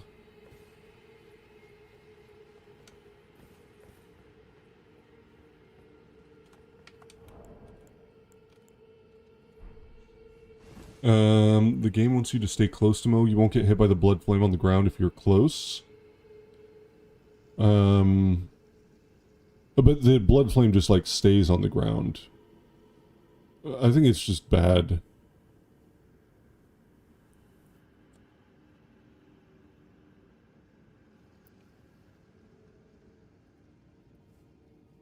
Well, I really feel like that when you design an attack animation, there is a natural arc to the movement, right? So there's three phases, right? There's the wind up phase, there's the action phase, and then there's the wind down phase, right? So you have a wind up, and the wind up communicates all the information about the attack. It communicates when the attack is coming, it communicates the severity of the attack, and depending on the type of animation, maybe even, you know, where the hitbox is going to be, all that kind of stuff. So there is a natural arc to that. That is the point of the wind up, is to communicate something about the nature of the attack. And the way action is designed in a game like this, the purpose is to make you observant, or at least ideally, I think this is the case, that you observe the enemy so that you're actually focused on the fight.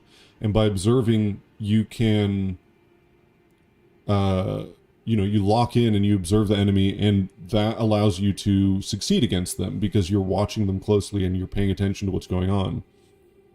When you delay the attack phase, so it's basically what they started to do, even in some cases as early as Dark Souls 1, but really with Dark Souls 3 and Bloodborne.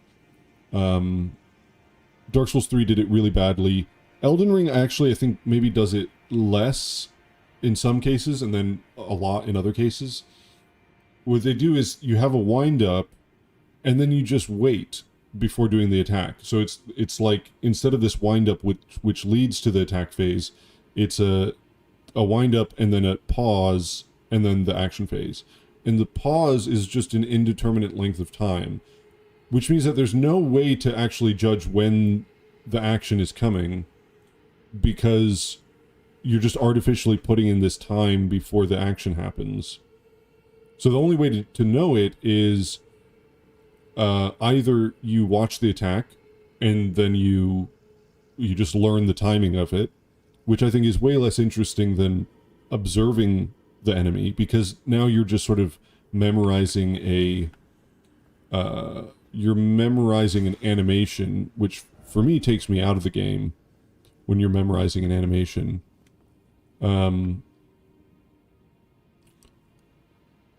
Instead of like watching an enemy to see what they're doing, you're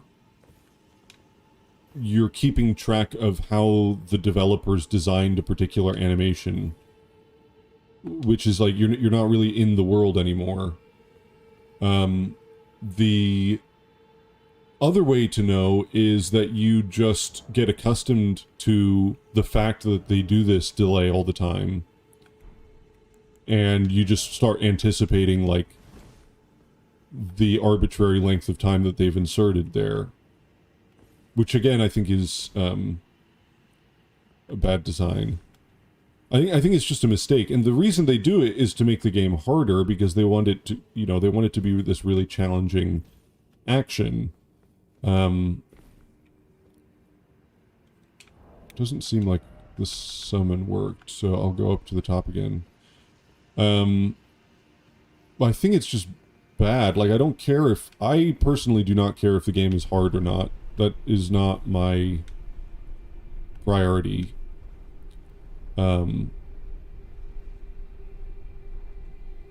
Just don't panic roll on the wind-up.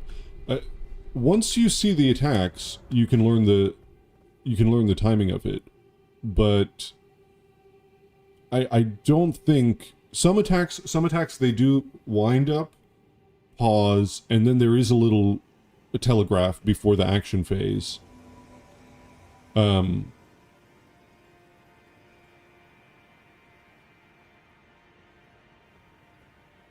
But not all of them.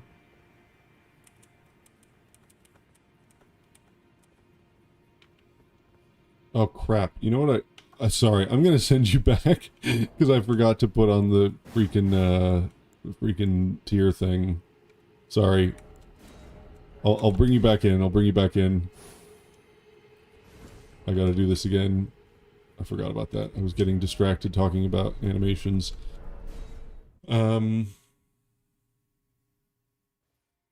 The delay is just bad design. I feel like that's actually just objectively bad design. I don't see how there's any defense for it. Like, maybe you can enjoy it the way it's built this way, but I think it's just a mistake. I don't think there's any real upside to it.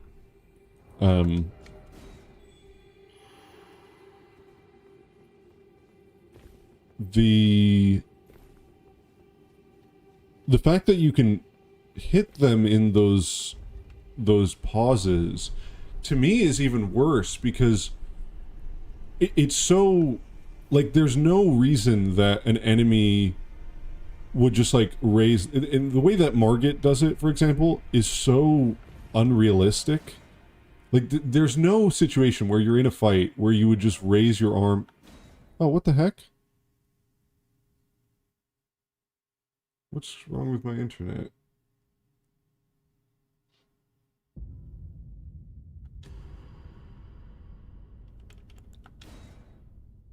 Connection error. What the heck? What's going on? Oh, come on.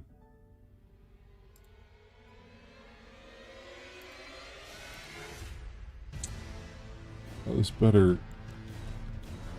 What is going on?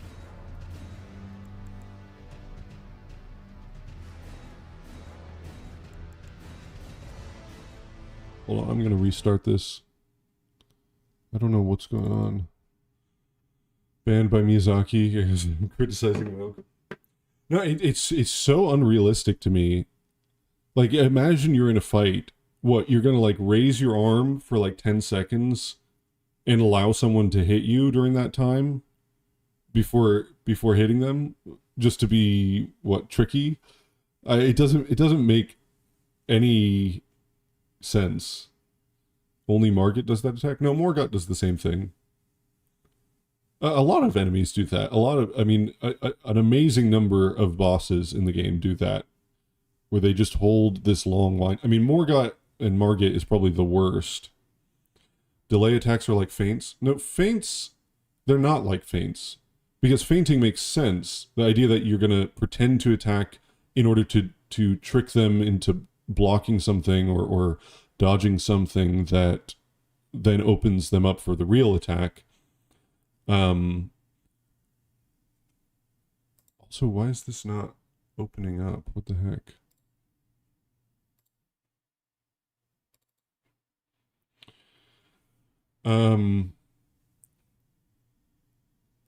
A delay attack doesn't, like, just imagine that you're fighting this way. Imagine that you raise your sword and some guy's just wailing on you as you're raising your sword before you actually hit. That doesn't happen. That wouldn't make any sense.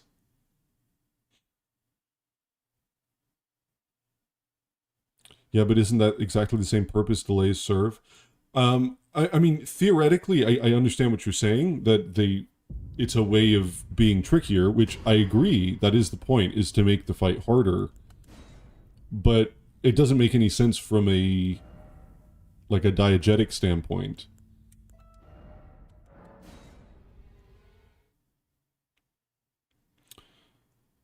Are you of the camp that wants Souls games to go back to more Demon Souls style bosses?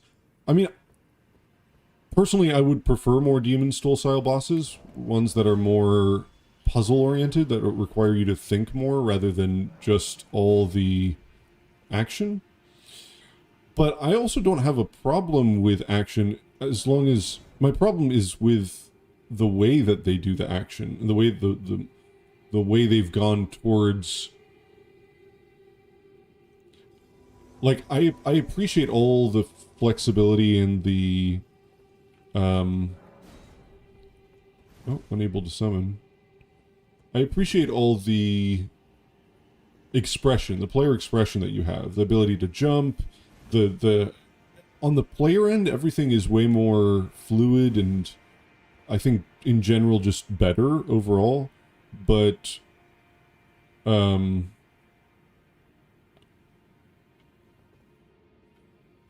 it's really just about how the bosses are designed. And I think it's just because they want to make them more difficult. They want to make the player have a more difficult time. I mean, the thing is, like, when Dark Souls came out, the whole thing was like, oh, Dark Souls feels unfair, but it's actually really fair. It's really fair. It's hard, but it's fair. And you just have to pay attention and all this stuff. And I feel like they've just moved away from that. It does not feel fair anymore.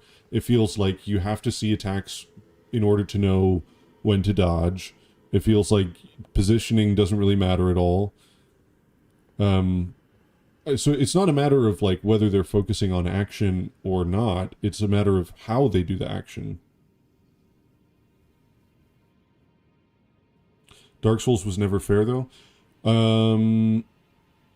There were definitely things that were less fair in Dark Souls, but I would say overall, compared to where the series has gone, and I'm just talking about the action, I think it's considerably more fair than Bloodborne, Dark Souls 3, or Elden Ring.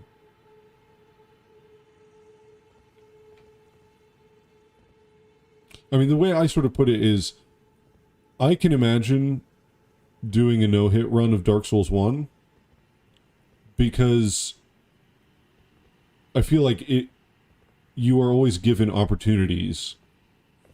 Elden Ring, I mean, first of all, when you have things like Moog where you have unavoidable damage, you literally can't do a no-hit run. But even besides that, I don't think you can, I can't imagine doing one. If fighting demigods was fair, they wouldn't feel like demigods.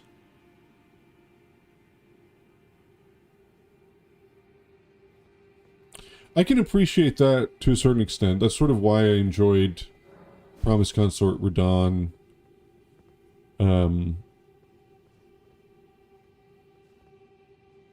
is a really bad baseline to judge fairness, in my opinion.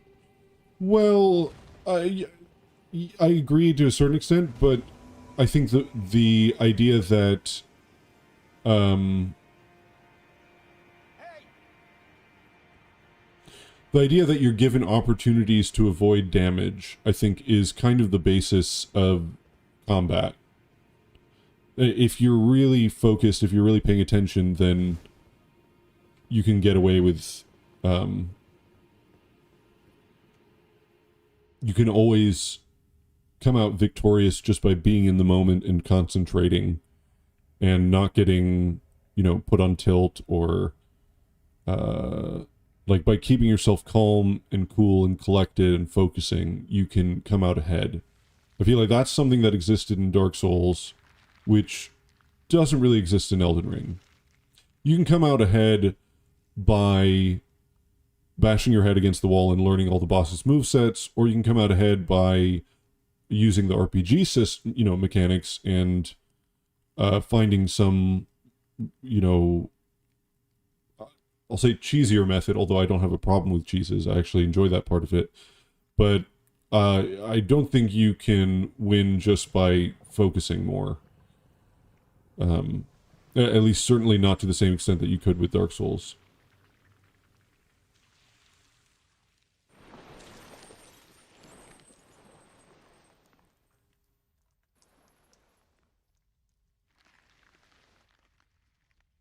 Dearest Mikola,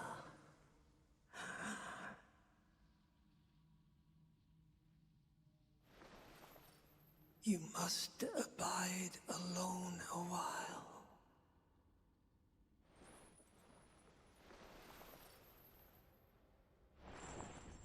Welcome, honored guest, to the birthplace of our dynasty. Well, there he says birthplace rather than revival, but...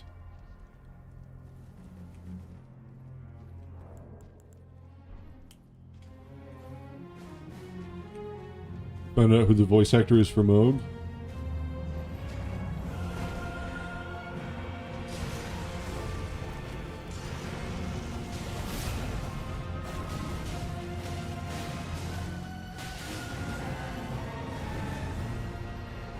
It's the cop from The Penguin. He isn't doing a voice here. His voice actually is like this. Oh, really?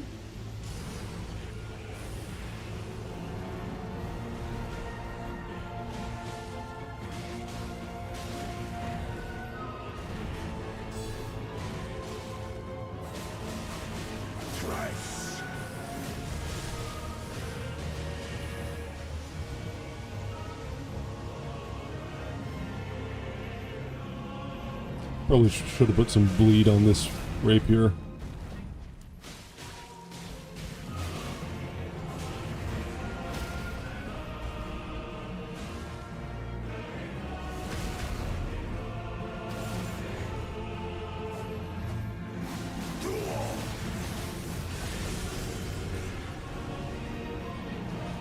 Oh my god, I keep on putting on this freaking mimic veil.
Oh, come on.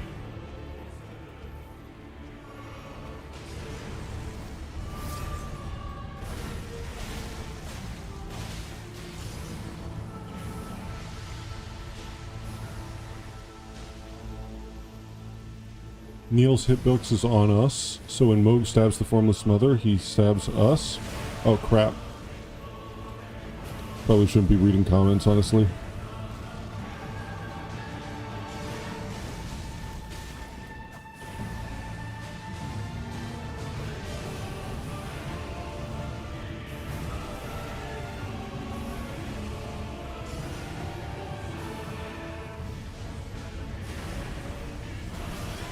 Come on.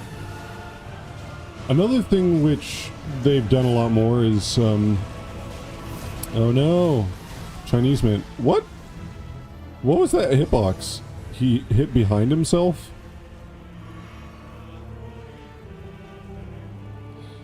Yeah, another thing that they've done more and more is they don't know how to balance with multiple players. Oh, whoops. And so the only way they've really figured out how to do it... Ow. I hate all this shit on the ground.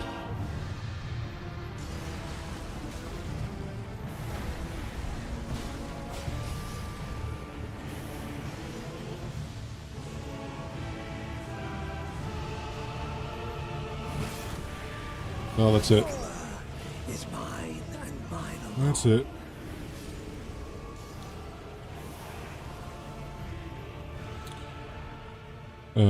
I'm gonna put bleed on this thing.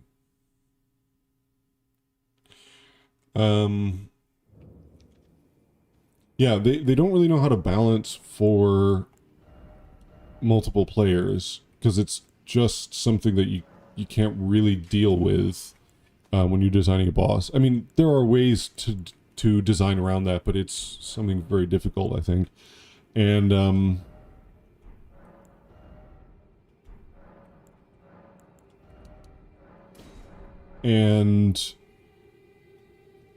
I don't think it was ever supposed to be balanced around multiple players, to be honest. The AoEs are for spirits, as they don't know how to dodge them. Well, okay, multiple players, multiple phantom spirits, whatever. The point is that increasingly they've tried to figure out how to balance for that, but the only way they've figured out how to do it is... oh, right, you guys were at the top. Is by... giving the bosses giant AoE moves and incredible tracking, which I think also makes it feel a lot less interesting and I would say less fair. I don't know if it's less fair because it's a different type of move, but it's a lot less interesting, and because then it's just really about using iframes to roll. It doesn't really matter where you're rolling or what direction. It's just a matter of, you know, rolling at the correct time.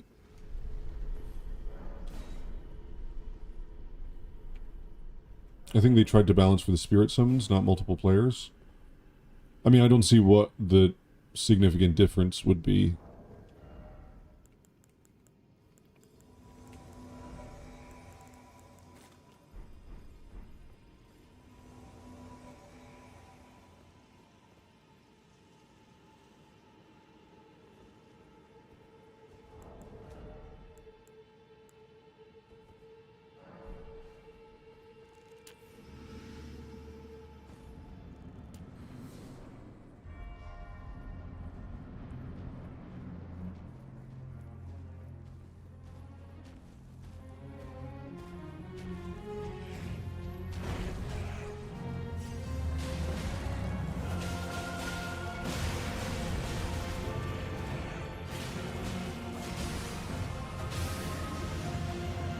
Thrice.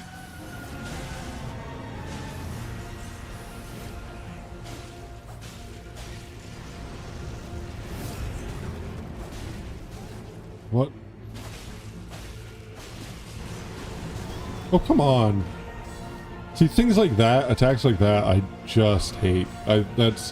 There's literally no reason to time it like that unless you're just trying to trick the player.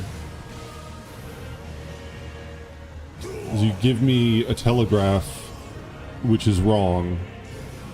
It's like that's the point of a telegraph is to telegraph to the player, not to telegraph them the wrong thing. And that's one of those, like, just a massive range of motion.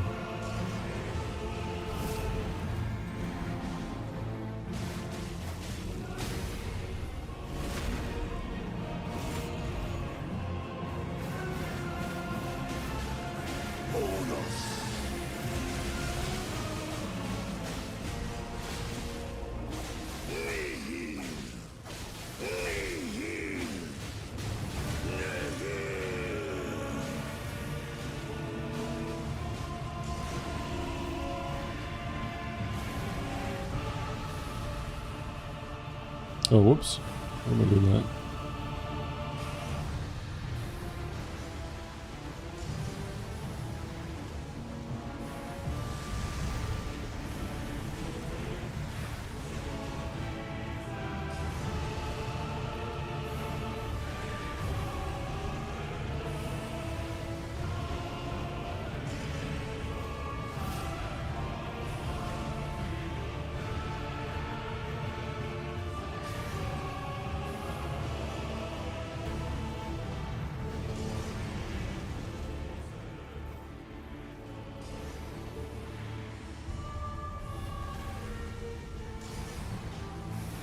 Ow! Come on.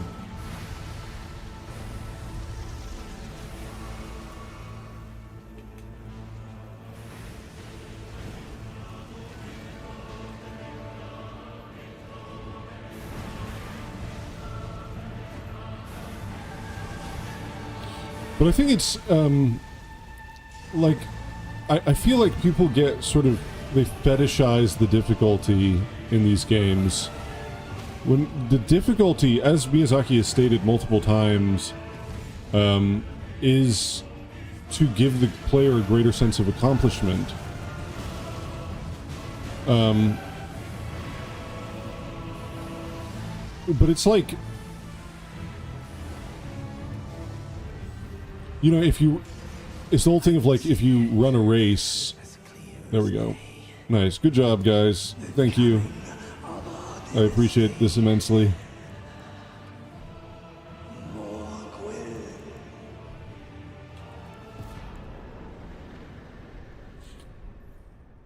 Thank you very much. This is, this would have been a fucking nightmare on my own, so I do appreciate that. The suffering is the point. No, the suffering is not the point. This is what I hate about it. The fact that it's difficult is not the thing to be fetishizing here. The point is that it's difficult but fair, because that is what it's like if you run a race and everybody else is cheating, okay, you might enjoy the fact that, like, you've been able to beat everybody else if you win the race, right? And everybody else is cheating. Everybody else is in a car, and you win by running, right? Okay, you may enjoy that, but you're probably not going to do that race again because everybody else is cheating. And similarly with the cheesy methods, you know, if you cheat in a race, I'm not saying these methods are cheating, it's just if it feels like it's unfair or it's cheating or something. If you cheat in a race and you win, you're not going to feel like that was an accomplishment, really.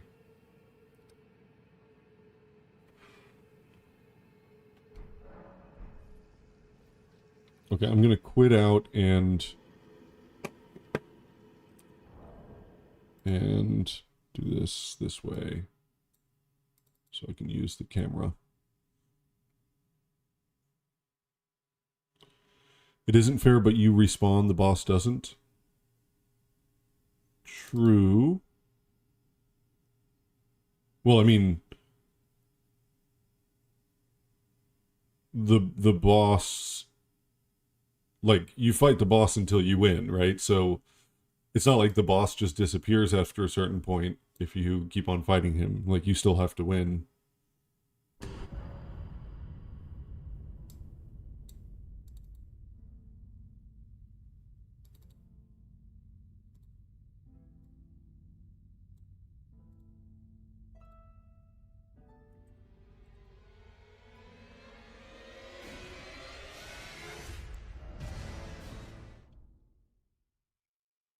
There's just too many attacks time to punish a reaction roll specifically. That's what I mean. I think it's just it's an attitude of designing because difficulty is the goal. And I don't necessarily blame Miyazaki for this. I feel like Miyazaki probably doesn't really manage the combat. Actually, Miyazaki says that he sucks at the game and he uses all the cheaty, all the cheap methods to play it, which tells you something. You know, so it's whoever is like the lead gameplay design person. They fetishize combat, as the community also fetishizes combat, and probably those are related because people are,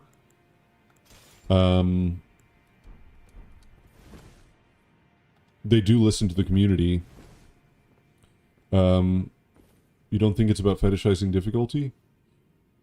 That's the only explanation that makes sense to me.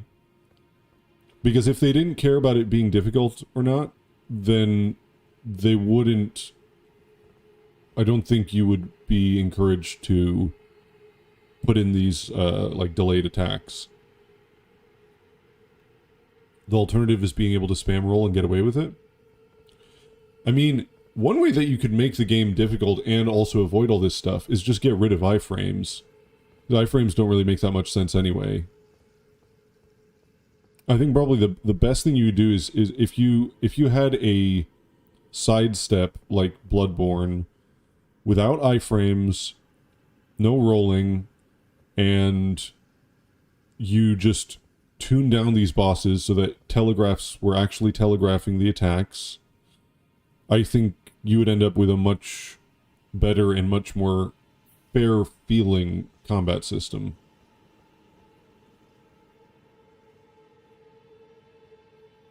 So, let's take a look at Leda.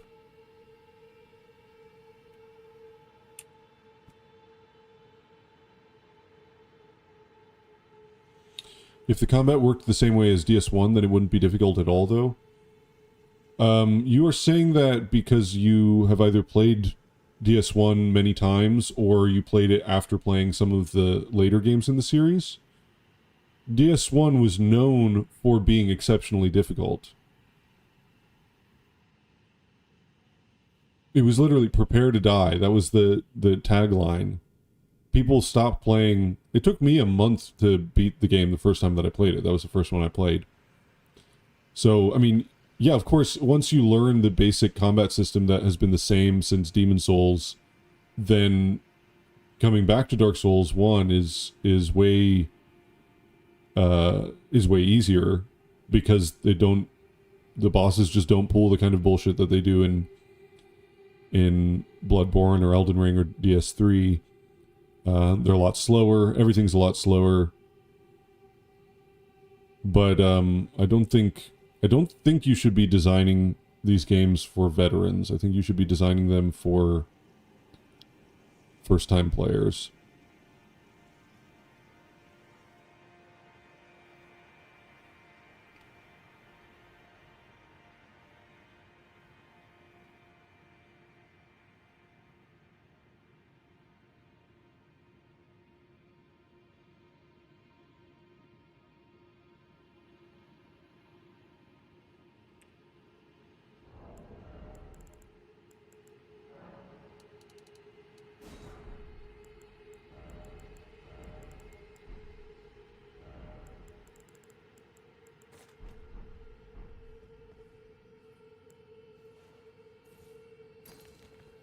But we have evolved, in a lack of a better term. I don't want to play the same game again. I mean, no offense, but I feel like your opinion shouldn't matter. I feel like, and like mine as well. If I play an easy game because I've played some of the previous games, like, too bad for me and too bad for anyone in my position. You should design a game to be the best game possible, not in reference to other games that people may have played or not. That just doesn't make any sense. You should just design a good game. It shouldn't be thinking about like, oh, we already did this sort of thing. You know, players are going to be used to rolling at the right time, therefore we have to catch them, we have to trick them.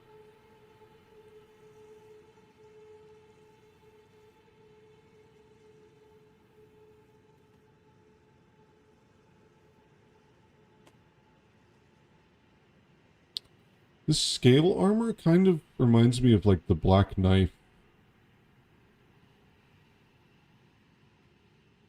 But maybe that's just generic scale. Maybe it's sort of similar also to the Raging Wolf set, so maybe it's just generic stuff.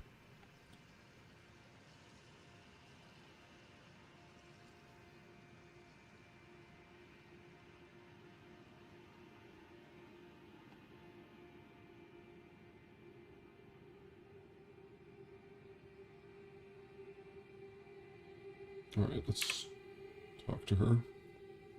Ah, were you guided here by kindly Mikola? I am Leda. And like you, I was guided by faith along his honorable path. Touch the withered arm, and you too will be transported to the realm of shadow where Mikola the Kind now dwells. My compatriots are there already. Like us, they have heard kindly Mikola's call. If you can find them, they are certain to lend you aid. Come now, touch the withered arm, and travel to the realm of shadow.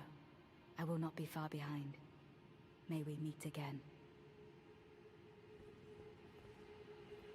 So...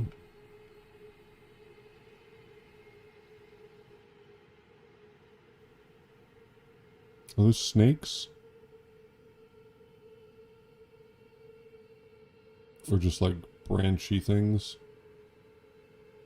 It's kind of odd because it's like 3. Usually it would be just two windy things, but there's like 3 of them.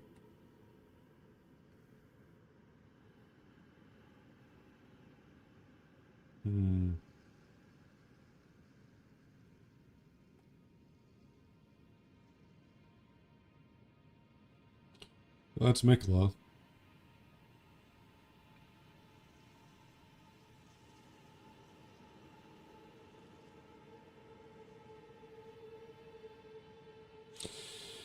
So, Moog kidnaps Mikola,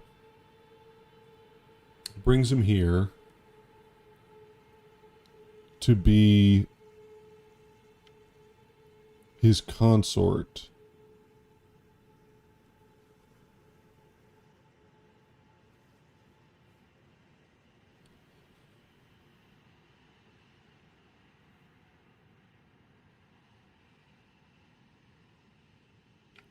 Also, this pelvic bone is probably from a giant.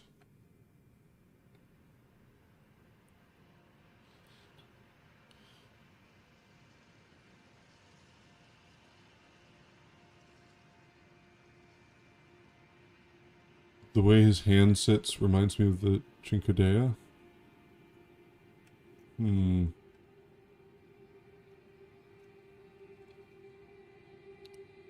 So Mikola gave his blood to grow the Halig tree.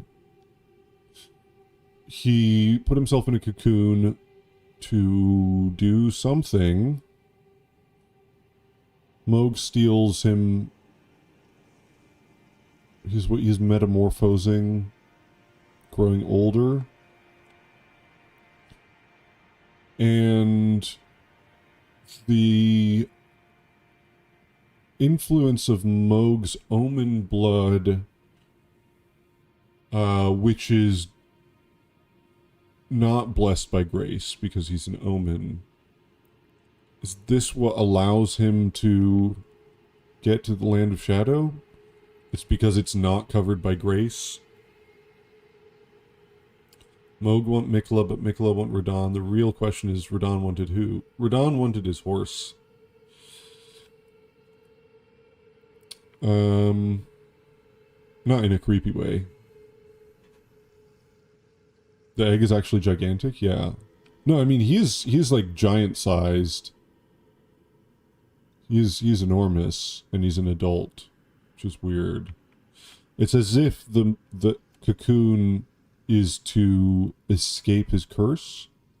If the curse was a result of the Golden Order, then maybe escaping the grace by using Moog's blood allows him to escape the curse.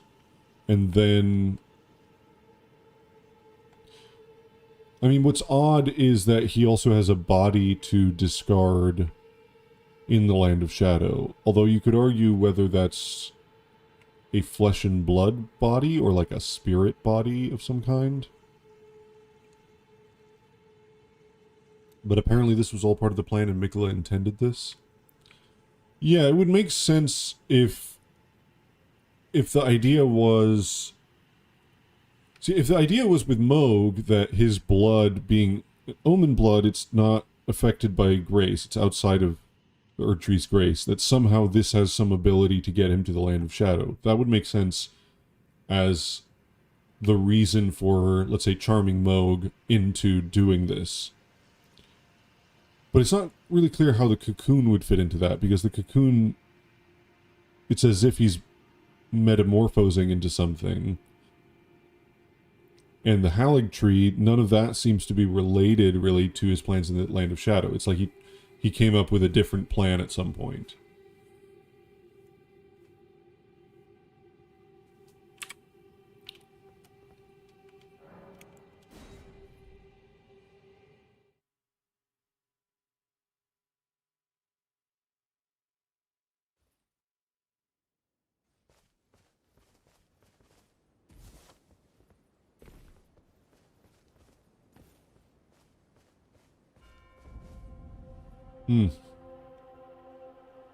It just looks so good.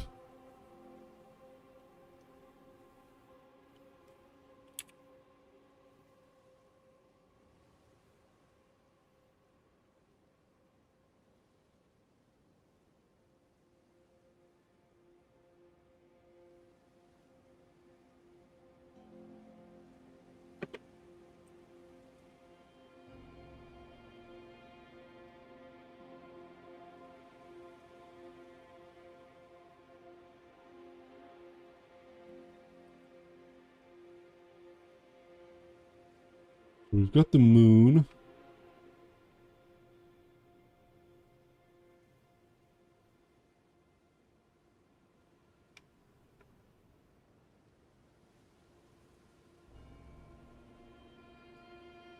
Maybe he tried the cocoon. While in the cocoon, he realized it wouldn't work and started charming Moog spiritually.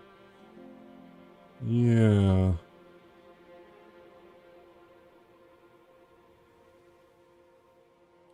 Might seem an odd question, but would you consider coming out of the cave there alike to a composed scene? Yeah, I mean, I think this is one of the things that FromSoft really excels at, is sort of serendipitous moments that are composed like that. That's, you know, arriving in Anor Londo, seeing Irithyll, those sort of moments where you just turn a corner and... Or even Lendel, when you get into Lendel proper, reaching the cliffs of Liurnia. It's a lot of like these picturesque scenes that are not... They're just set up as part of the level design rather than sort of set aside for other reasons.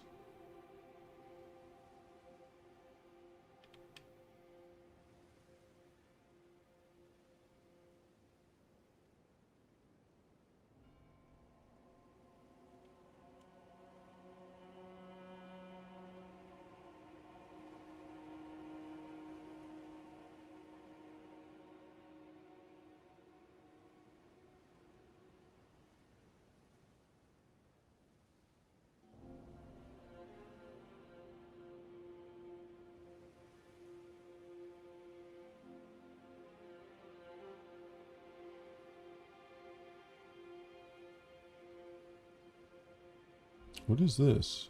Oh, this is the exit of Shadowkeep.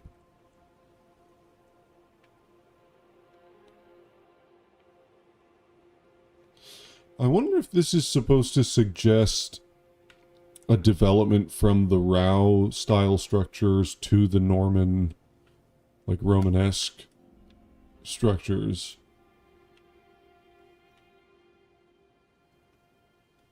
Because they have also the 8-sided, octagonal towers. This is very shiny. That looks Noxian. The Shadowkeep might be really, really old.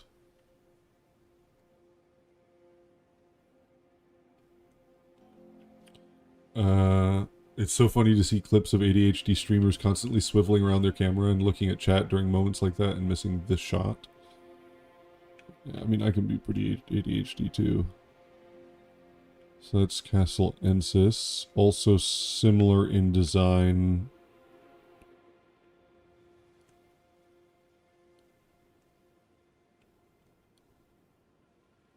Ballarat, on the other hand, made out of a different material. But octagonal towers. Surely Shadowkeep is the Helfen Steeple?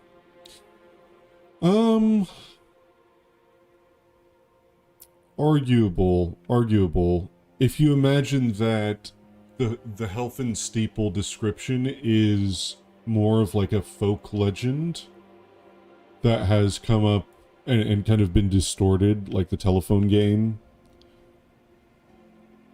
it could kind of make sense. I've thought about that.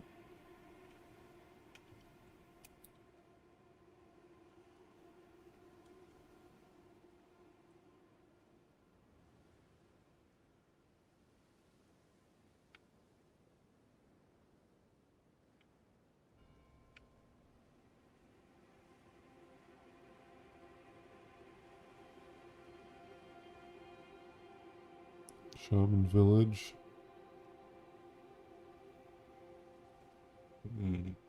I actually think the lampwood is just the burning Erd tree. Looks more like the Sunrealm shield. Yeah. Yeah, if you go... Let's see. Where would be the right perspective for that?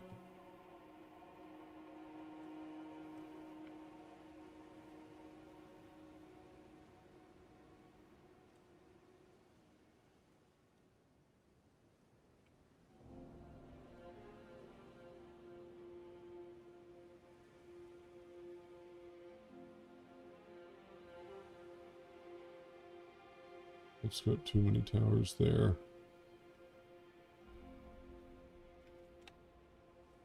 That's pretty close to the Sunrealm shield. I'll have to get closer to get all the higher resolution models loaded in.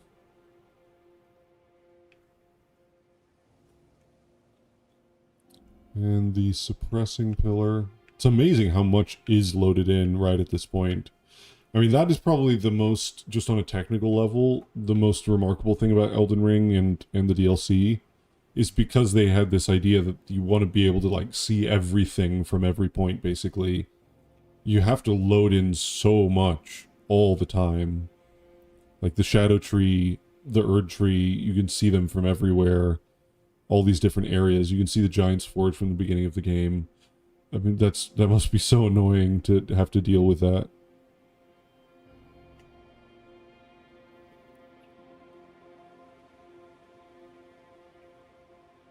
So that's more than 8 sides.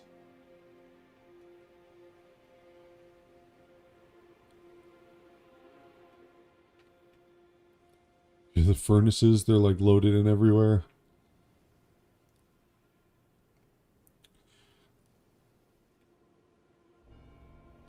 Yeah, this is the odd section, I feel like.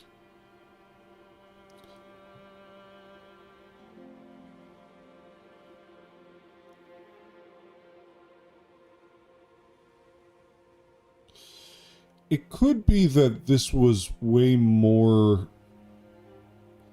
There is a sense that this kind of looks like the cliffs are falling into the ground. A bit like Liurnia, like it's sinking. So maybe this was all cliffs, more like Limgrave at some point, but because of the death stuff that's going on here, it could be that these are like sinking down into the water.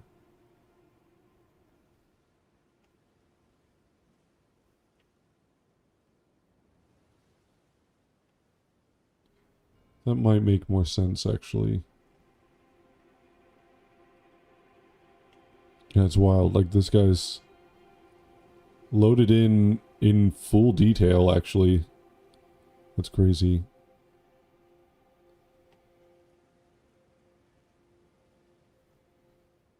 Oh, we'll look at everything as we come along to it. I just wanted to get an overview.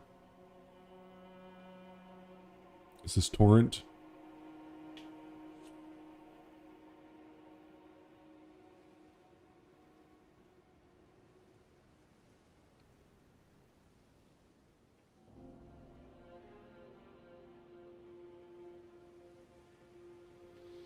Okay, all right. Let's get in here.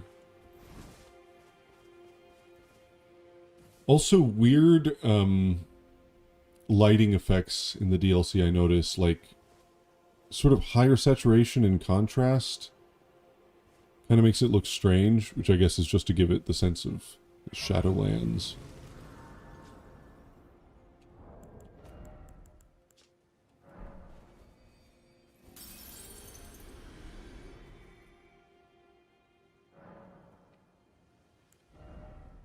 Damn it. I'm definitely not fighting that little dancer person right now, because that will get me killed, but I still don't know what the meaning is behind having Moog's theme in the Gravesite Plain OST. It's not really Moog's theme.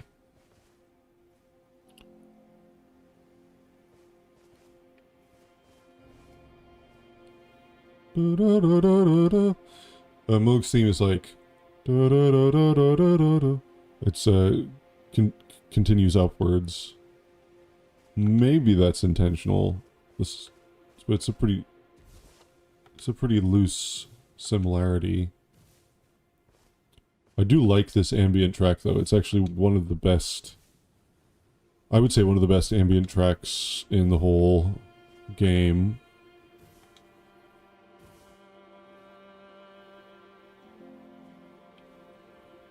Let's just take a look at this person, even though we're not going to fight them right now. Very muscular.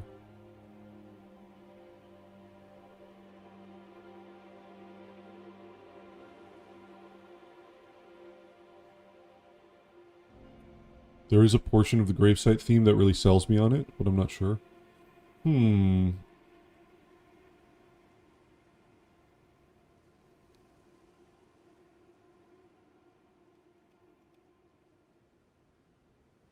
I can see behind the mask.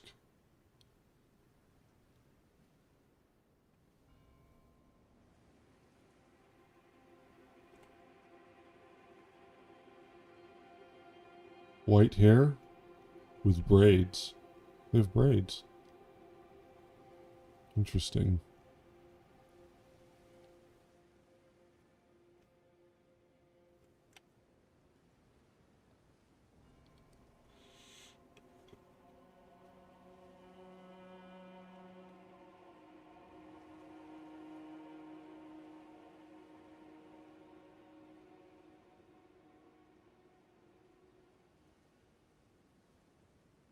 Weird backbone. Kind of has that almost flayed look, sort of similar to the trolls, but that might just be, it's like 0% body fat. I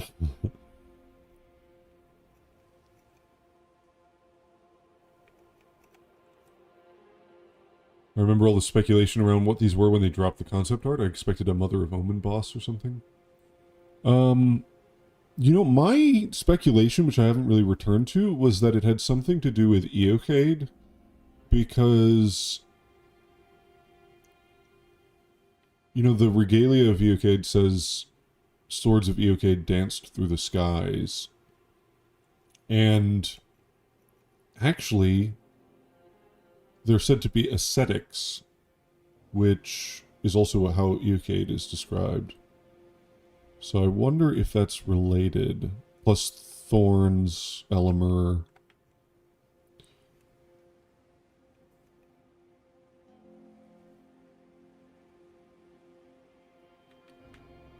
Very cool design, but an absolute bitch to fight, so I'm not going to deal with him right now. We'll just go towards this for now. I beat Mesmer first try, but that hobo killed me like 6 times. Oh god. You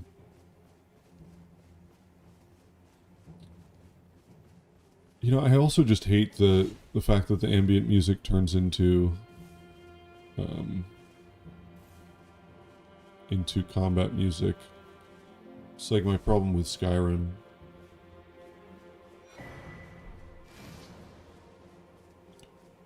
Let's just go grab the Grace, and then we'll come back and look at all this.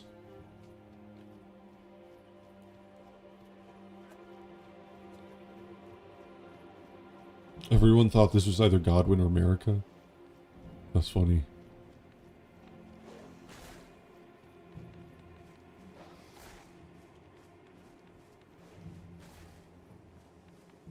Bet this dog is going to kill me.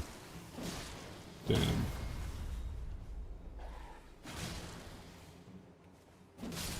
Okay. Do you use the FOV mod? No, I'm not really using any mods. I just want free cam. That's it. Wow. Crazy sky.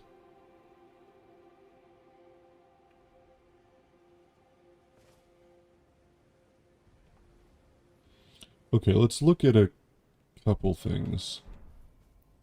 So let's get in here. Take a look at these ruins.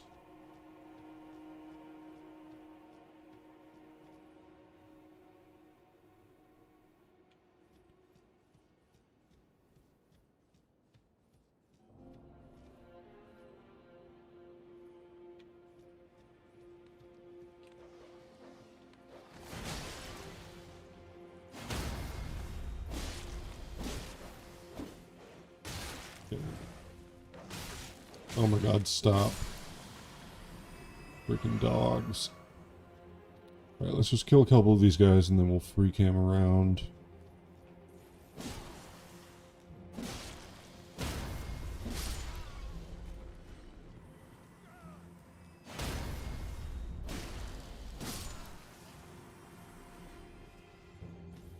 VS panties are the keys to the lore.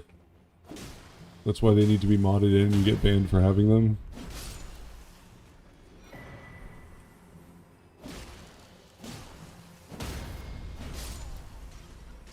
Alright, are we safe for the moment? Better just kill these wandering guys.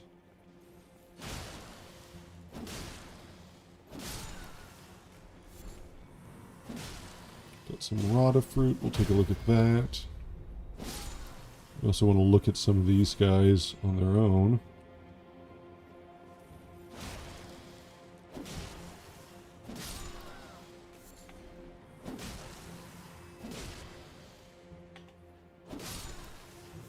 Okay. I think we are safe here. Oh, no, there's a guy.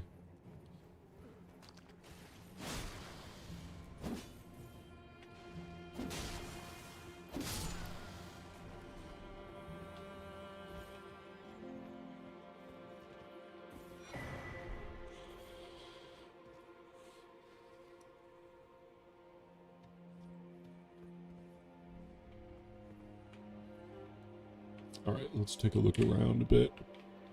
So...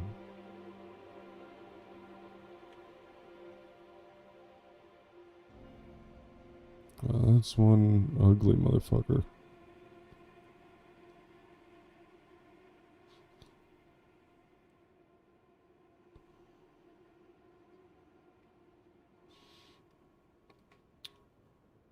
Fingers raised like this is a prophet. They have a book or a tablet. Similar to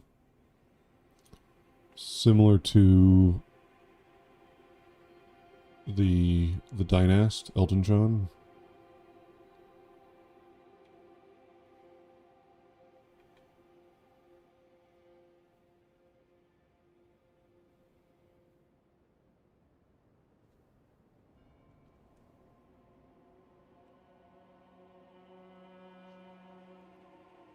Can't really tell what he's holding there. What does that look like?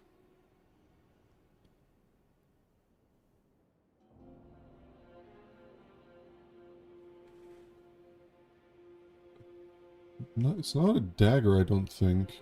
It's got like these little things on it. Man, these guys were eating. Yeah, they do look very, they look well fed. It's clearly a bong. The banjo.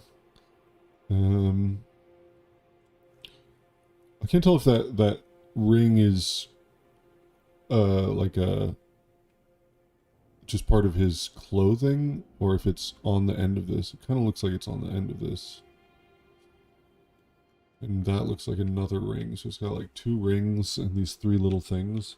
Could just be like some weird scepter, holy figure.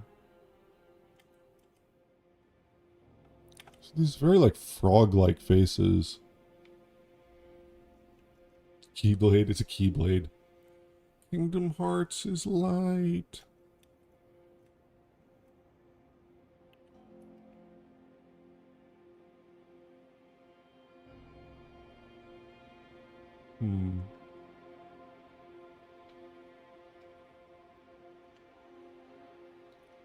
So in terms of construction or like architectural style,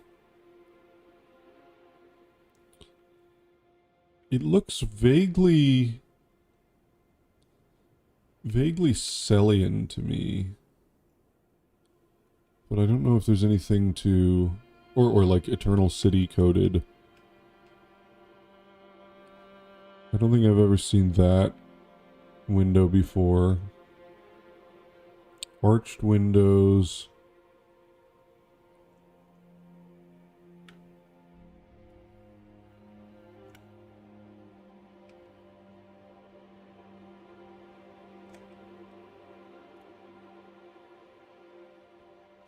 I need to make the normal movement speed a little bit faster.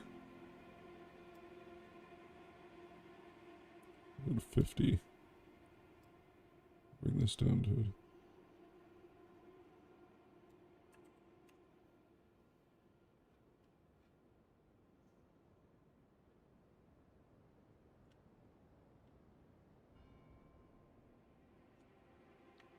So spirals. We've got a spiral tower. Thatched roofs.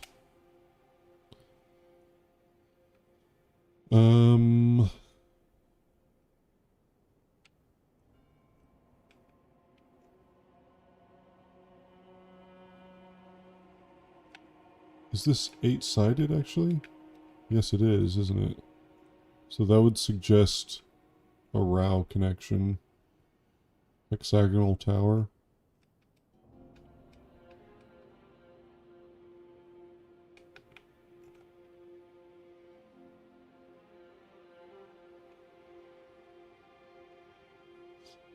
Lots of caduceus designs.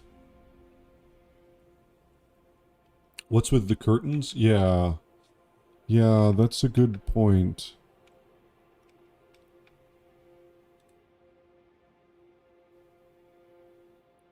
Why? Why are they draped in these curtains? They're like red.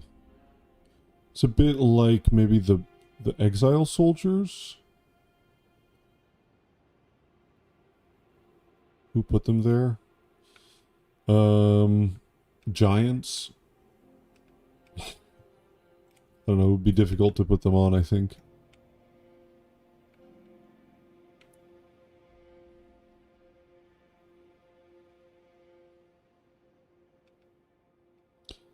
These little things are interesting.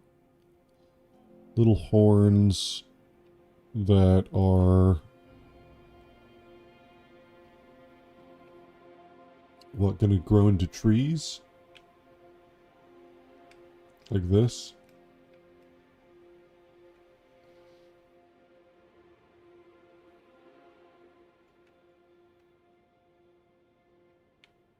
Horned... hanging horned people from the trees?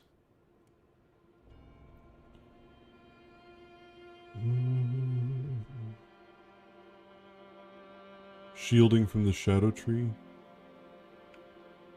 Oh, that's a really cool skybox.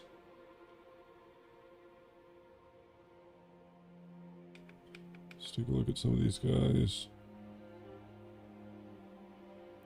A very crude knife.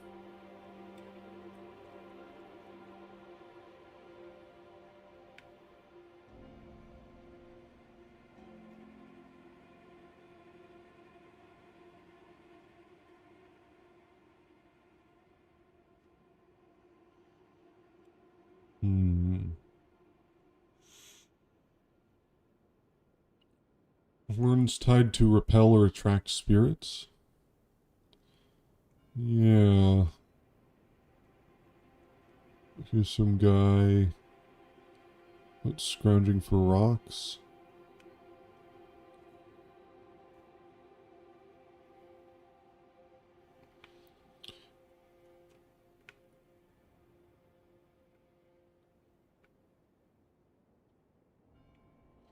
Yeah, hard to place this architectural style. It's sort of... there aren't that many defining features, except for the roofs, I think. I think that's what the Church of the Bud looks like. But in terms of connecting it to either the Ancient Dynasty or Rao, that's a bit trickier. The octagonal tower, I think, connects it to Rao, but exactly where...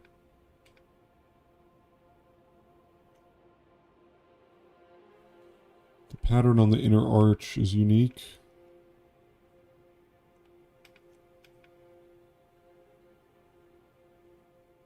Yeah. Bellerat is covered in the crypt chair symbol. Yeah, I was wondering if the crypt chair symbol is the shadow tree. Because you see that same weird way that it's represented on like the Black Knight armor and stuff. And it looks pretty similar.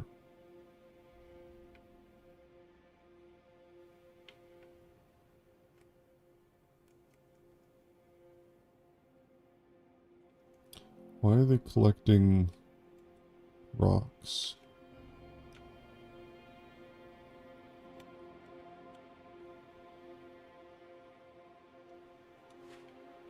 Is the shadow effect on people from Mesmer's flame or the shadow tree? I sort of think it's the flame because you have things like the arcane talisman, the outer god talisman, which talks about the formless mother, and it's like they see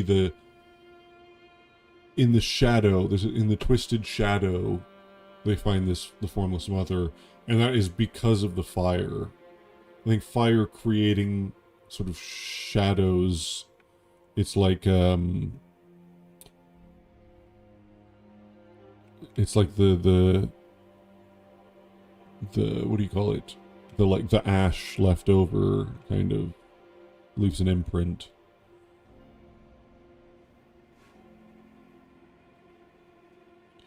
Imagine getting burned so hard you get turned into a walking shadow. That's sort of what I think. Now, someone pointed out to me that the description of the furnace pot, the hefty furnace pot, which in the English it says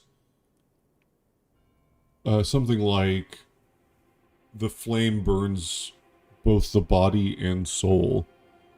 In the Japanese, it seems to read more like it burns the body down to the soul. Which would make a bit more sense, actually. It doesn't burn the soul, it just burns... It burns down to the soul. Leaving the soul. You know, another thing about this Caduceus pattern is, and we'll get to it, is the, what is it called? The rings, the ghost flame rings, which, those rings are created by this infinity symbol. It's actually a Caduceus that creates the rings. I feel like there's something very important about that.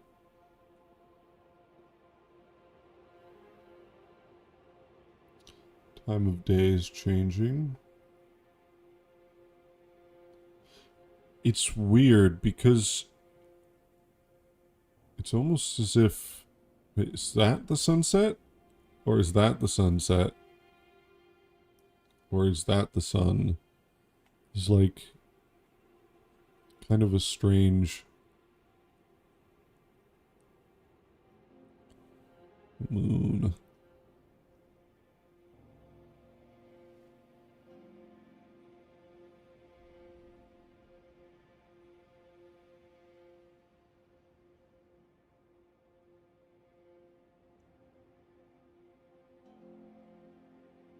Could just be from the fog reflecting the light.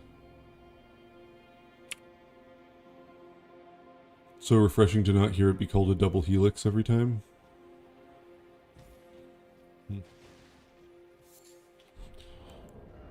So,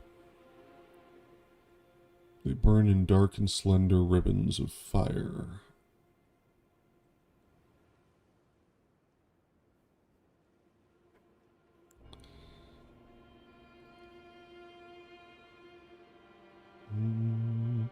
The furnace pot translation is a significant difference if true. Yeah, that would make... It would make more sense also why the frenzied flame is sort of... Why it's highlighted that the frenzied flame burns spirits. As if it's this special thing, rather than it being shared by Mesmer as well. Mesmer.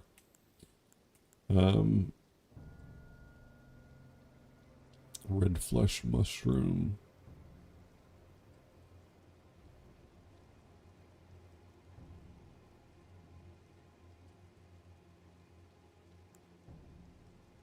A somber plain covered in spirit graves, the spiral tower of the Hornsent lies to the northwest, and the entire expanse is marred by the harrowing ravages of war. Oh. I didn't read Mohg's thing.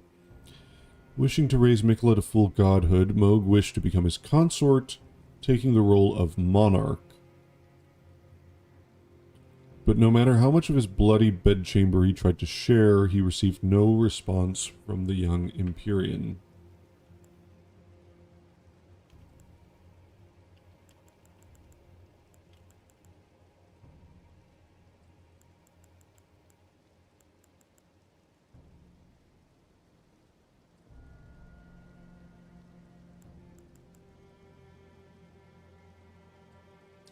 In the lightless depths lies the grave of an ancient civilization. It is here Mohg, the Lord of Blood, is building his palace to be the seat of his coming dynasty named Mogwyn, and whatever nightmares that may bring.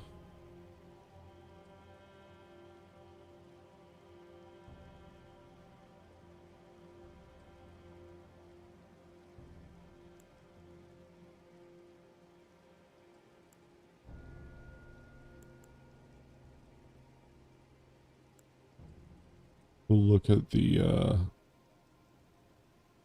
storm stuff a little later.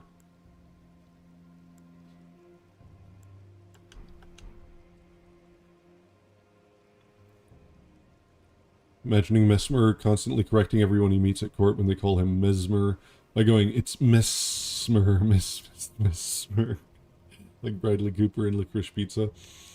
Yeah. Interesting, it says the grave of an ancient civilization. Yeah, actually, do I have the... Do I have the other map? Because...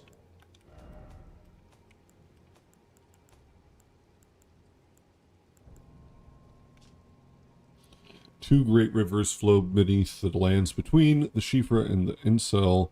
This vast region is said to be the grave of civilizations that flourished before the Erd Tree,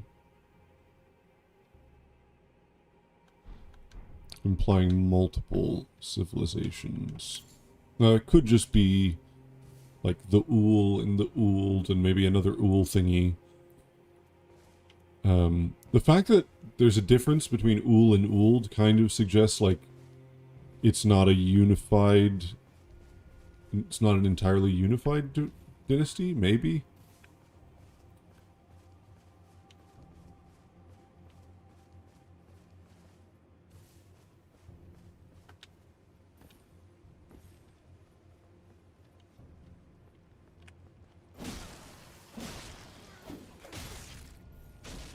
Damn, this DLC is going to be hard to get through.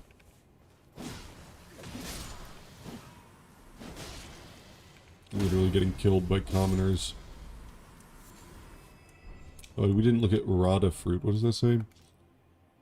Bitter taste makes it unsuitable for consumption.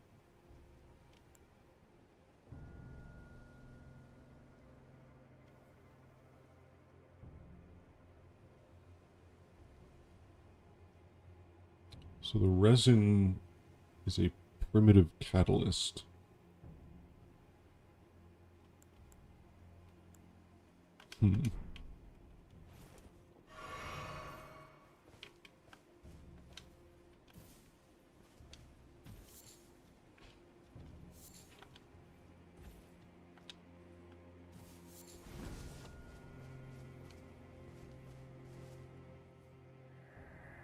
So he's looking at the tree. I know, all your resentment lingers yet. The raw stuff from which I shall surely forge a curse upon the dastard Mesmer's head, upon America's children each and all.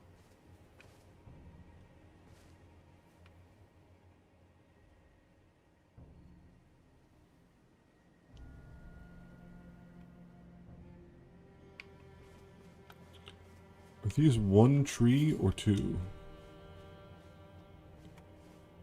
It's very spirally. Kind of suggests it might be two merged together.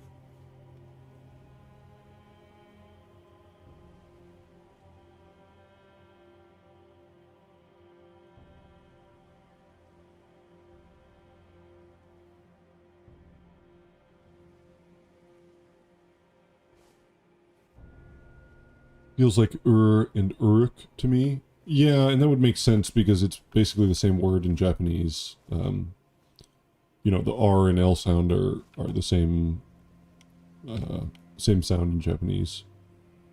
So it could be urudu or uru.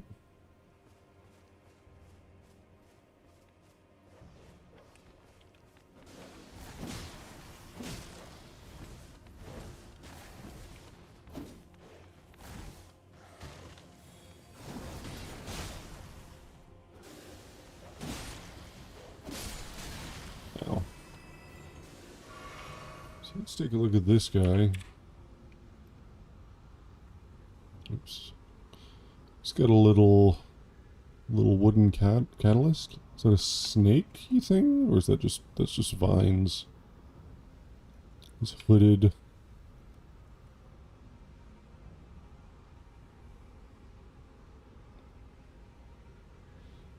Doesn't seem to have obvious horns. But I don't see a reason that he would be any different.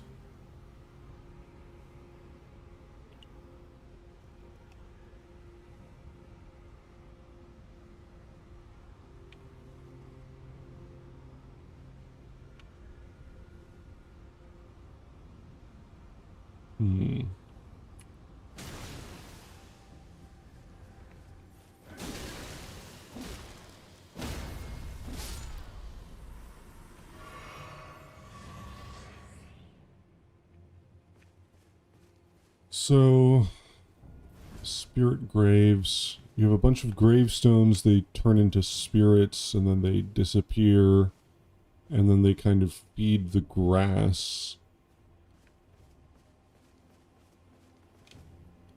Oh, what's up, Sordier?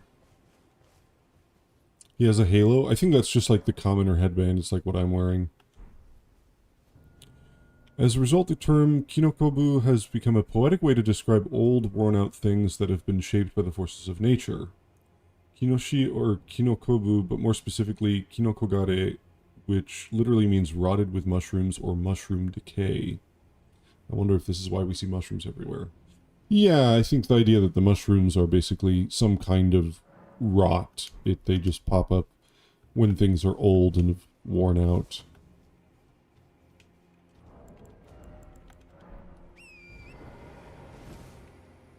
So interesting that the sort of spectral branches at the top are no longer gold. They are silver or colorless, perhaps, because it's nighttime.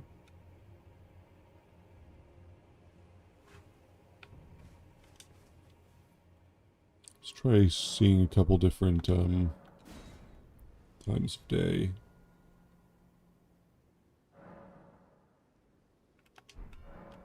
Oh wow, it's foggy as hell. This is kind of cool. The colorless fog. It's like Demon Souls all over again. What if the shadow tree gets illuminated by the moon, hence the silver? Yeah. Well, why would it change? Well, at night it's illuminated by the moon?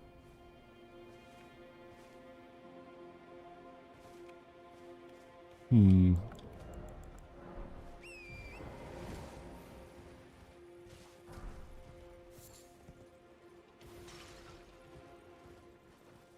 I've noticed fingerprints pressed into the boughs of trees here. Oh, interesting. I will take a look at that.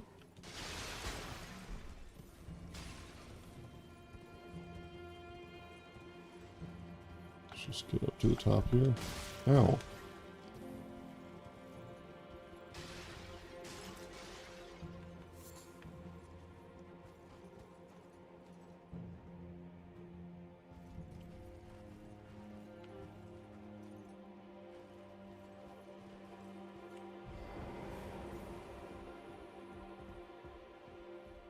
Can you get in there? Isn't there a way to drop down or something?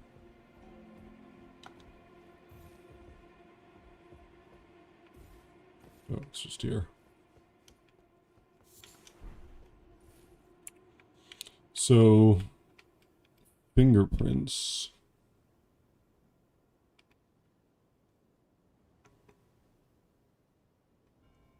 Hmm.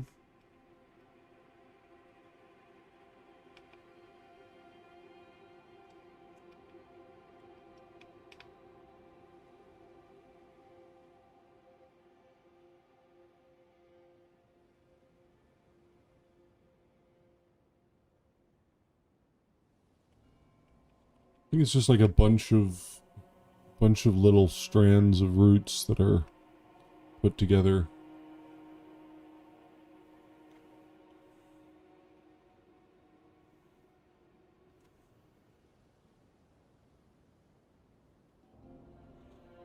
Feel like the canopy changes when you get closer.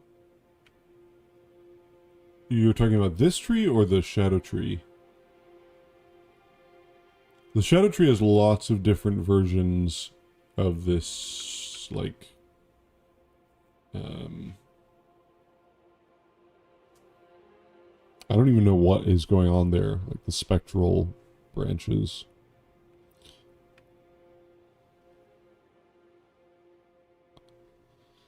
Yeah, I can see how you might think this looks like a fingerprint, but I don't know if that's just sort of twisty tree stuff. I've been thinking about potential parallels between Merica and Fia or Datakar. The only three characters that called or implied to be wanton strumpets, if you catch my drift. Yeah.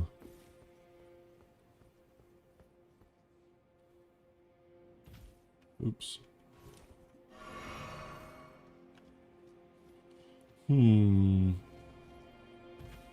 Reminds me of how the gravestones have a fingerprint in them, but it sinks all the way through and looks hairy.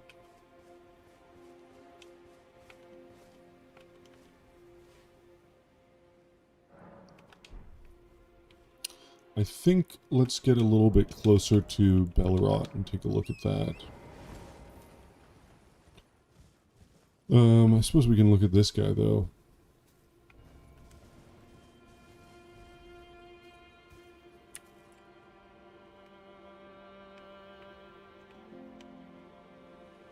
So...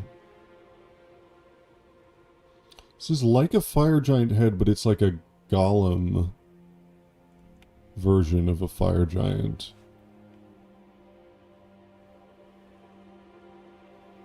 Which is weird. Lots of people inside.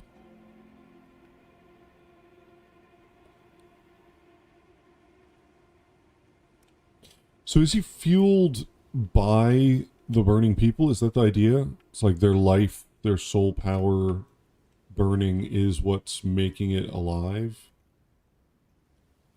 I feel like that's the implication, just how he's designed.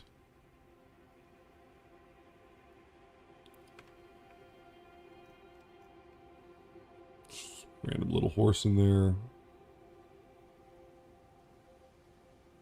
Isn't there a drake in there? Yeah, I thought there was something with a dragon.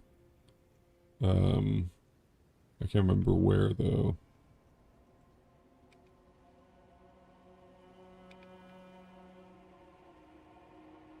Is that it? Is that a dragon, dragon wing?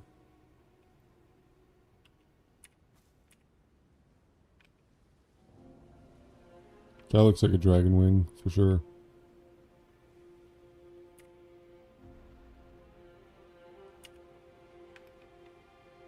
Kind of hard to see anything, but... wing... oh yeah, there we go. There's a dragon. There is a drake in here.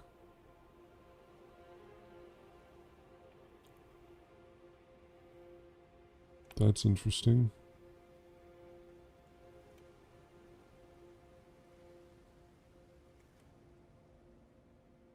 Oh, his head's sticking out. There we go.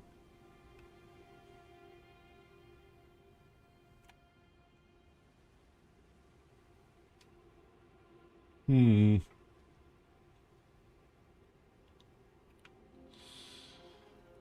here we have the fell god that haunts the sagas of the Horn Scent, except it looks nothing like the fire giant's fell god.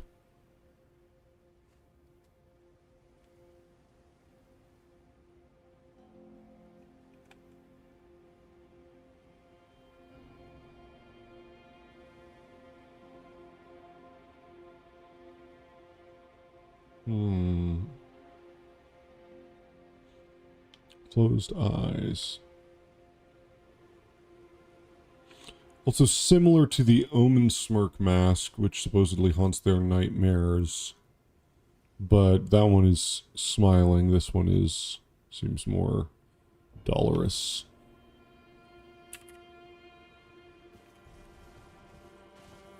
Alright, let's go meet some people, and I think I'll have to go pretty soon. Oops. We should look at these grave birds.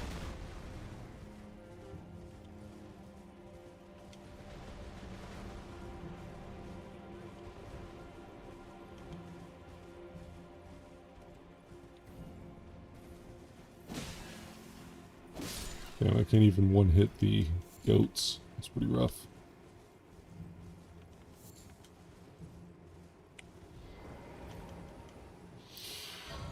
Okay, I think actually I'm just going to leave it here, and then we'll sort of continue from here next time.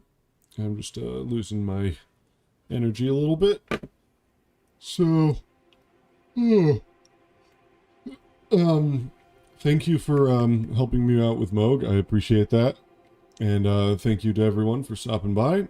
We will reconvene and figure out everything eventually. So, alright. See you guys later.